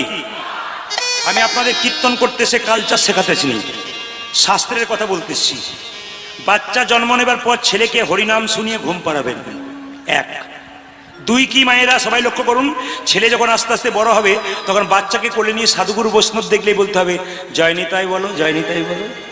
কিছু মনে করবেন না, আমি দেখেছি অনেক মুসলিম গ্রাম দিয়ে পেরিয়ে দিয়েছি, কোনো মুসলিমের মেয়ে বাচ্চাকে কোলে করে নিয়ে গেছে, কোনো মৌলভী সাহেব রাস্তা দিয়ে পেরিয়ে গেলে বলছে কি একবার জয় নিত এই সালাম আলাইকুম বলে দাও, সালাম আলাইকুম বলে দাও। বাচ্চাটা সালাম আলাইকুম বলছে, উনি ওয়ালাইকুম সালাম বলছে। আর আমাদের দেখবেন কোনো বাচ্চা যদি কোনো মা রাস্তায় নিয়ে থাকে, কোনো সাধু পেরিয়ে গেলে বলে কাঁদবি না, সাধু বাবা যাচ্ছে ধরিয়ে দেবো বলে দিলাম। মানে প্রথম থেকে শিখিয়ে দিচ্ছি যে উনি নিতাই গৌর হরিবল, ভালো লোক নয়, এটা তো আমরা শেখাচ্ছি, কিছু মনে করবেন না। আবার সবাই লক্ষ্য করবেন মায়েরা, আমরা কোন অধঃপতনের জায়গায় গিয়েছি দেখুন, কিছু মনে করবেন না, এদিকে তাকাবেন। আমরা এখন এই যে দুটো বাহ্যের সামনে, সবাই জানেন এটার নাম শ্রীখোল। হরে কৃষ্ণ। এই যে দুটো বাহ্যের নাম কি? শ্রীখোল। তা আমি আগে কীর্তন করতাম কলেজে পড়তে পড়তে, তখন আমার গাড়ি ছিল না, ঝাড়খণ্ডের পথ দিয়ে কীর্তন করতে যাই ঝাড়খণ্ডে, তখন ছোট ছোট বাস ছিল, খুব ছোট ছোট বাস, খুব কম লোক ধরতো। তো ভিড়ের মধ্যে চাপতাম, গান করে এক জায়গা থেকে আসছি রাত্রি জেগে, বাঁ দিকে এখন একটা ছেলে বাজাচ্ছে, এখন তো আগে বাজাতাম একটা কাকা বাবু বয়স্ক মানুষ, সে দাঁড়িয়ে আছে, একজন মাস্টারমশাই, তাকে আমি চিনি, উনি স্কুলের মাস্টারমশাই, উনি আমার সামনে দাঁড়িয়ে আছেন। যখন শ্রীখোলটা তার গায়ে একটু লাগছে, ব্রেকটা দেওয়ার সঙ্গে সঙ্গে বলছে দাদা, ওনাকে বলছেন দাদা, ও দাদা। আমি বললাম কি হয়েছে দাদা? ঢোলটা সরান। আমার সবচাইতে আশ্চর্য লাগলো, একজন শিক্ষিত ব্যক্তি বাচ্চাকে কি শিক্ষা দেবে? এইগুলো ঢোল, ওর কাছ থেকে বাচ্চা ভবিষ্যতে কি শিখবে? ঢোল। লজ্জা লাগলো আমার, সবাই নয় কিন্তু এক আধজন। ঢোল, ঢোলটা সরান তো। আমার দাদা কিছু মনে করবেন না, ওটা ঢোল না, ওটা খোল। তখন সে বলছে সে যাই হোক, রাত জেগে গান করবে, ঢোলটা নিয়ে আমাকে ঢুলে পড়বে, ঢোলটা সরান। বললাম দাদা কিছু মনে করবেন না, এই ঢোলটা একদিন আপনার কাজে লেগে যাবে। তখন উনি বলছেন আমার বিয়ে হয়ে গেছে, আর কাজে লাগবে না। আমরা ওই বিয়ে নয়, কোন বিয়েতে বলো হরি, বলো হরি, হরি লাগবে না, হরি লাগবে না। নিবেদন আপনাদের সামনে, ছেলে যখন বড় হবে, আপনার বাড়ির সামনে মন্দির থাকলে সকালে ঘুম থেকে উঠে স্নান করে একটু স্কুলে যাবার আগে মন্দিরে প্রণাম করতে বলবেন, দাদু ঠাকুমায়ের চরণে প্রণাম করতে বলবেন, বাবা মাকে প্রণাম করতে বলবেন। ছেলেকে যত ছোট থেকে শিক্ষা দেবেন ভালো, ছেলে বড়তে কিন্তু সেরকম তৈরি হয়ে যাবে। সবাই লক্ষ্য করুন, যে যেখানে বসে আছেন সবাই লক্ষ্য করুন, ছোট্ট দুঃখী যখন আস্তে আস্তে বড় হয়ে গেল, 5 বছর হয়ে গেল, তার বাবা একদিন বলে উঠলো, দুঃখী আসল গল্পটা তোকে বলি শোন। কি? তুই কিন্তু আর 5টা বাচ্চার মতো নস, তোকে জগন্নাথ মন্দিরে জগন্নাথ ধামে জগন্নাথের কৃপাতে পেয়েছি। শোন বাবা, মানুষ জন্মগ্রহণ করার একমাত্র উদ্দেশ্য হচ্ছে ভগবানের চরণ লাভ করা। তোর একটা উদ্দেশ্য ভগবানের কৃপা লাভ হতে হবে। ছোট্ট দুঃখী জিজ্ঞেস করছে, পাড়ার লোকেরা নাম রাখলো কি বলুন তো? দুঃখী। দুঃখের সংসারে বাস করেছে বলে ছেলের নাম দুঃখী হলো। তো বাবা বলছে, শোন, দুঃখী নাম রাখেছি আমি, পাড়ার লোক রেখেছে, দুঃখের সংসারে জন্ম নিয়েছিস, কিন্তু আমার একটা কর্তব্য তোকে পালন করতে হবে। কি? বাবা মায়ের শেষ ইচ্ছা পূর্ণ করতে হবে, তুই যেন কৃষ্ণ ভক্ত হতে পারিস। বাবা, কৃষ্ণ ভক্ত হতে গেলে কি করতে হবে? বলছে আমি যাব। বলে কোথায়? না, নবদ্বীপের পথে চলে যাবি, দেখবি ওখানে বড় বড় গুরুদেব আছে, তাদের চরণ পেলে তুই নিশ্চয়ই কৃপা পেয়ে যাবি। ছোট্ট দুঃখী মনে মনে ভাবলো, যে মায়েরা কিছু মনে করবেন না, ছোট্ট দুঃখী মনে মনে ভাবলো, ভজন নয় সকালে নয় বিকালে, ভজন হলো দুপুরবেলায়। দুপুরবেলায় ভজন করা কিন্তু নিয়ম, মানে যৌবন যখন শরীরে থাকবে। কিন্তু আপনি ছোট থেকে অভ্যাস করবেন, তবে তো দুপুরবেলায় পারবেন। একজন রিং মাস্টার 4টা বাঘের মাঝে খেলা দেখছে, বাঘগুলোকে বসছে, উঠছে। কেন বলুন তো? বাঘগুলো যখন ছোট ছিল তখন শিখিয়েছিল দুপুরবেলায় উঠছে আর বসছে। আপনার ছেলে মেয়েকে ছোট থেকে শেখাবেন, তবে তো বড়তে সে শিখবে। আর ছোট থেকে যদি আপনি লাই দিয়ে দেবেন, মোবাইল দেখাতে বলবেন, এখন তো মা বাবাগুলো আপনাদের দিকে না আমাদের দিকে বলছে। একটা বাড়িতে দেখতে পাচ্ছি, মাটা বলছে, খোকা খেয়ে নে, ও দিদি মোবাইলটা নিয়ে এসো, ছেলে আমার খাবে না। বললাম কেন খাবে না? বলছে কার্টুনটা চালিয়ে দেবো, দিব্যি খাবে, ও কার্টুন দেখবে না খাবে। মানে মাগুলো কেমন অভ্যাস করেছে চিন্তা করুন। কার্টুন দেখবে, তারপর দিদি আমার ছেলে খায়, তাছাড়া খায় না। কি আদর করে বলে, পরে বুঝতে পারবে কি ঘটনা ঘটছে আজকে। না না, এটা যে আমরা ধ্বংসের পথে যাচ্ছি, যত ভালো তত দেবেন, দেওয়ার একটা বয়স আছে। সবাই লক্ষ্য করুন, ছোট্ট দুঃখী মনে মনে ভাবলো যেতে হবে সকাল থেকে, মানে ভোরবেলা থেকে। কি করলো না, রাত্রিবেলায় যখন বাবা ঘুমাচ্ছে, মাঝ রাত্রিতে মা বাবা শুয়ে আছে, মা বাবাকে দূর থেকে প্রণাম করে বলল, বাবা আমি যাই। কৃষ্ণ চরণ লাভ করা যদি মানুষের একমাত্র কর্তব্য হয়, তবে আমি যাব। নবদ্বীপে কালনাতে যাব, শুনেছি তোমার মুখে বড় গুরুদেব আছে, তার নাম হৃদয় চৈতন্য ঠাকুর, আমি তার কাছেই যাব। ছোট্ট দুঃখী কি করছে দেখুন, বাবা আমাকে প্রণাম করে বলছে, আমি চলে যাই বাবা, আমি চলে যাই। কাঁদতে কাঁদতে চোখের জল ফেলে বলছে, আমি চলে যাই, আমি চলে যাই, দাও গো বিদায়। আমি চলে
বেরিয়েছে, নবদ্বীপের পথে গেছে, সকাল হয়ে গেছে, সবাই নাম করতে করতে যাচ্ছে। 2 ব্যবসায়ী রাস্তা দিয়ে বেরোচ্ছে, জিজ্ঞেস করছে ছোট্ট দুঃখী, ও দাদু, ও দাদু, এ নবদ্বীপ এলাম, কালনা কত দূরে? কালনা?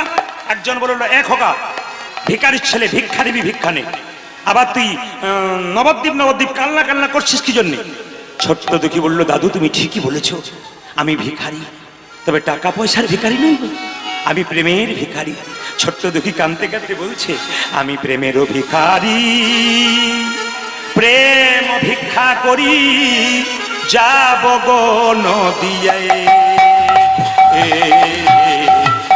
যাব গো নদিয়ায়। উলো ধরি মাইরা, উলো ধরি। প্রেমের ভিখারি, প্রেম ভিক্ষা করি যাব গো নদিয়ায়,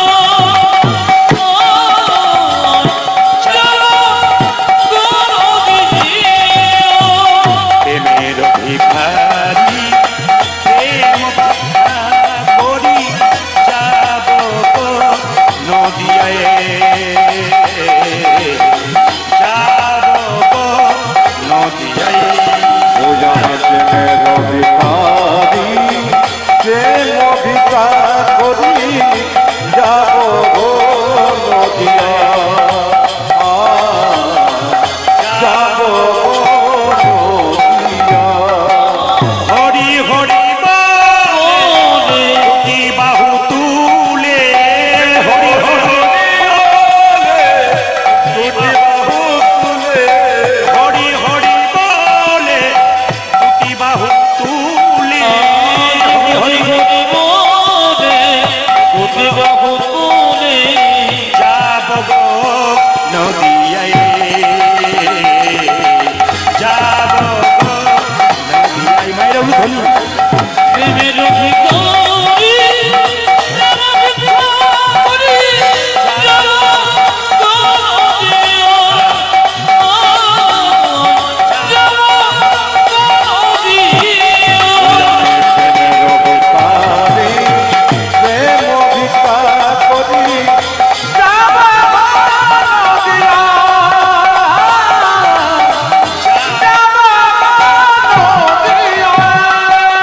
হৃদয় চৈতন্য ঠাকুর কি, হৃদয় চৈতন্য ঠাকুর কি। বাবা, আপনারা যদি নবদ্বীপ যান তার পাশেই কালনা, যদি কোনদিন নবদ্বীপ যান বারবার নিবেদন রাখবো সবার কাছে, কালনা দর্শন করবেন। কালনাতে নিতাই চাঁদের শ্বশুর বাড়ি, ওখানে একজন বিখ্যাত গুরুদেব ছিলেন, তার নাম হচ্ছে হৃদয় চৈতন্য ঠাকুর। তিনি চিৎকার করে বললেন, এ খোকা কে রে তুই, কি নাম তোর? দুঃখী। বাহ, কত বয়স তোর? 5 বছর। আচ্ছা, দুঃখী নামটা কে দিয়েছিল রে? আমার বাবা, আমার পাড়া প্রতিবেশী। কেন দিয়েছিল? অনেকে অনেক নাম রাখে, দুঃখী নাম রাখলো কেন? আরে বাবা, আসলে আমি নাকি বাবা ঠাকুর, আমি নাকি ওই দুঃখের সংসারে জন্মগ্রহণ করেছি, তাই দুঃখী। তা কি জন্য আমার কাছে? দীক্ষা নেব। মানে জানিস দীক্ষা মানে কি? জানবো যদি তোমার কাছে আসবো কেন, বলে দাও গুরুদেব দীক্ষা মানে কি।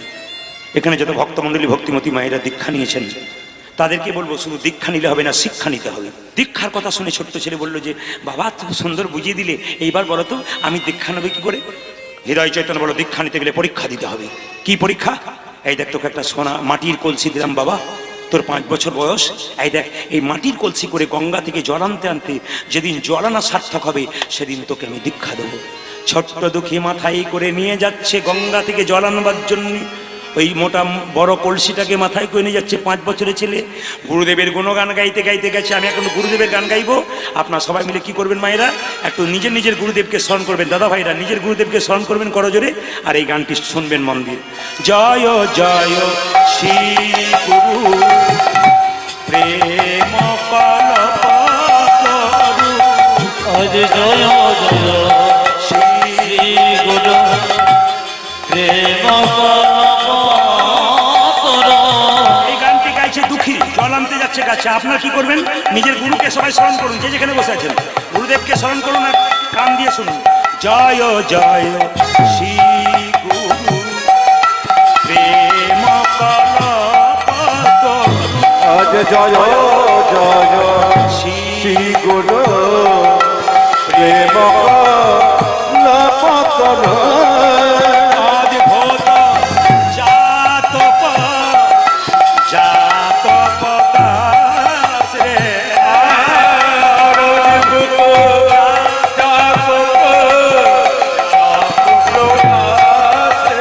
ওরে অদ্ভুত জাতক জাতক দাস রে, অদ্ভুত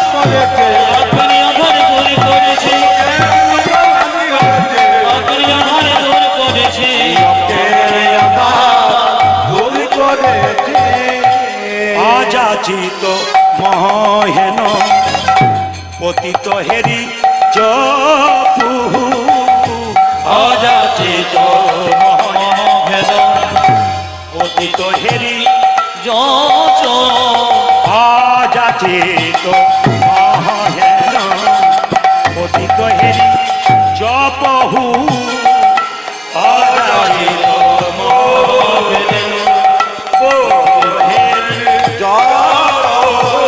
যেছে সে যে হরির নাম দিয়েছে তারা যেছে সে হরি নাম দিয়েছে যেছে সে যে হরির নাম দিয়েছে ওই আমায় যেতে সে যে হরি নামে দিয়েছে অযাচিত কৃপা স্বভাবে যেছে সে যে হরির নাম দিয়েছে অযাচিত স্বভাবে যেছে সে যে হরি নাম দিয়েছে অযাচিত প্রকাশে যেছে যে হরি নাম দিয়েছে অযাচিত প্রকাশে যেছে যে হরি নাম দিয়েছে যেছে যে হরি নাম দিয়েছে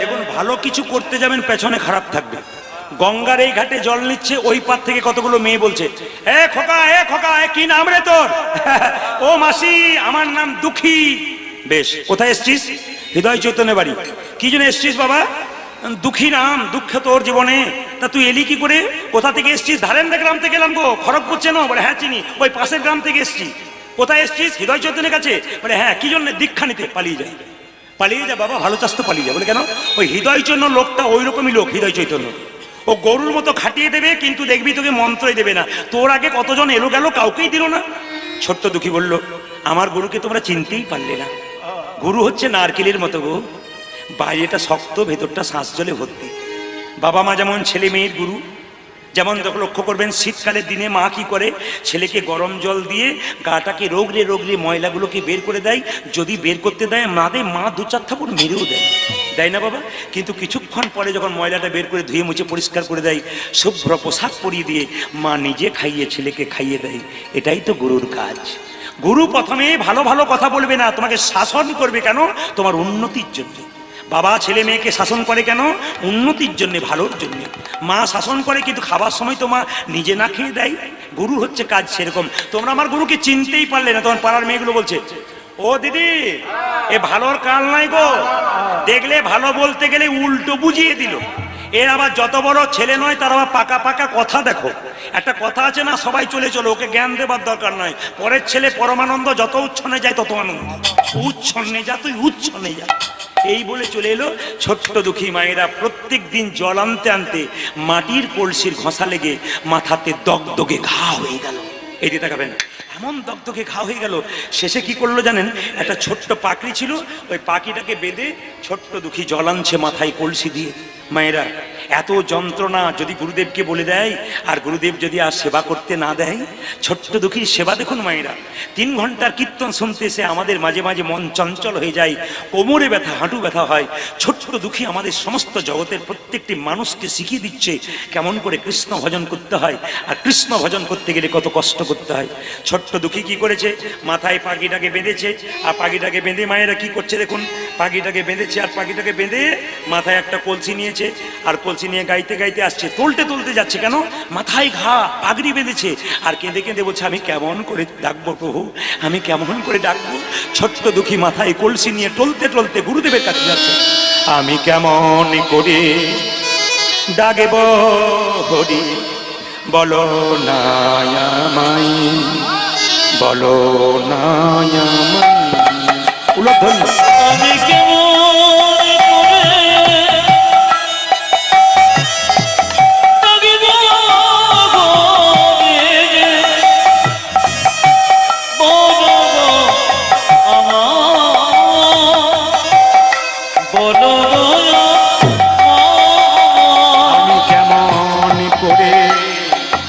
বাসবো ভালো বলো না তুই আমি কেমন করে বাঁচব ভালো বলো না আমি কেমন করে বাসবো ভালো বলো না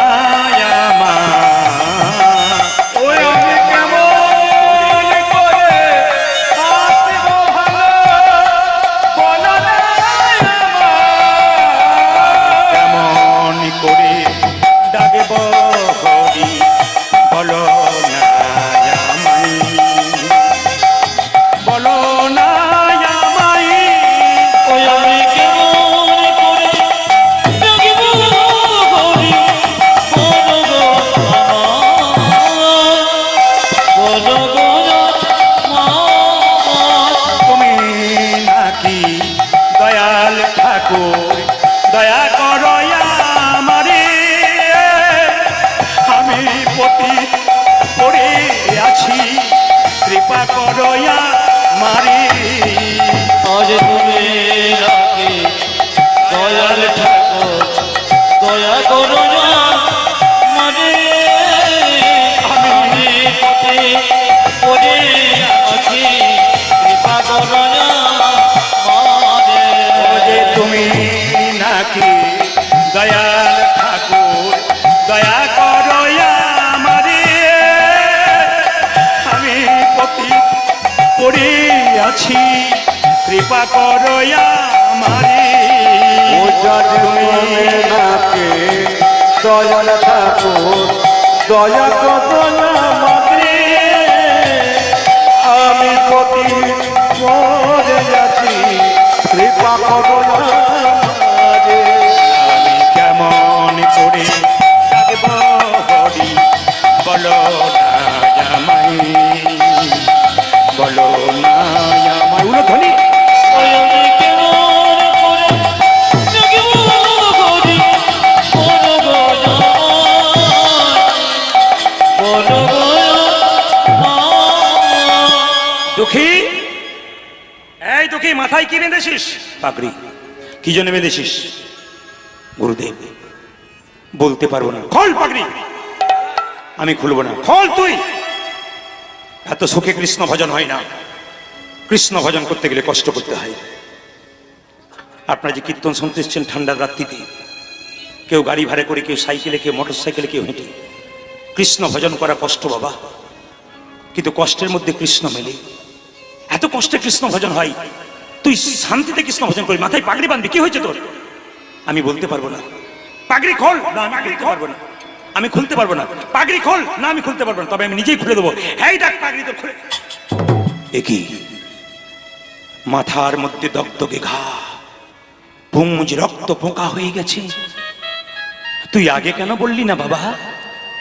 তুই যেদিন থেকে নিজের সংসার ত্যাগ করে আমার কাছে এসেছিস, আমি যে তোর বাবা, আমি যে তোর মা, তুই যদি বলতিস আমি যে কবিরাজে চিকিৎসা করাতাম, কবিরাজ তোকে চিকিৎসা করে ভালো করে দিত। ছোট্ট দুঃখী কেঁদে কেঁদে বললে, গুরুদেব, ও গো গুরুদেব, আমি যদি তোমায় বলতাম আমার মাথায় ঘা হয়েছি, হা হয়েছে, তুমি না হয় কবিরাজ ডেকে আমার চিকিৎসা করাতে। ইচ্ছা করাতে, কবিরাজ আমায় মলম মেখে শুয়ে থাকতে বলতো, কিন্তু আমি যে কৃষ্ণ সেবায় বঞ্চিত হতাম। হরি বল। ও গো গুরু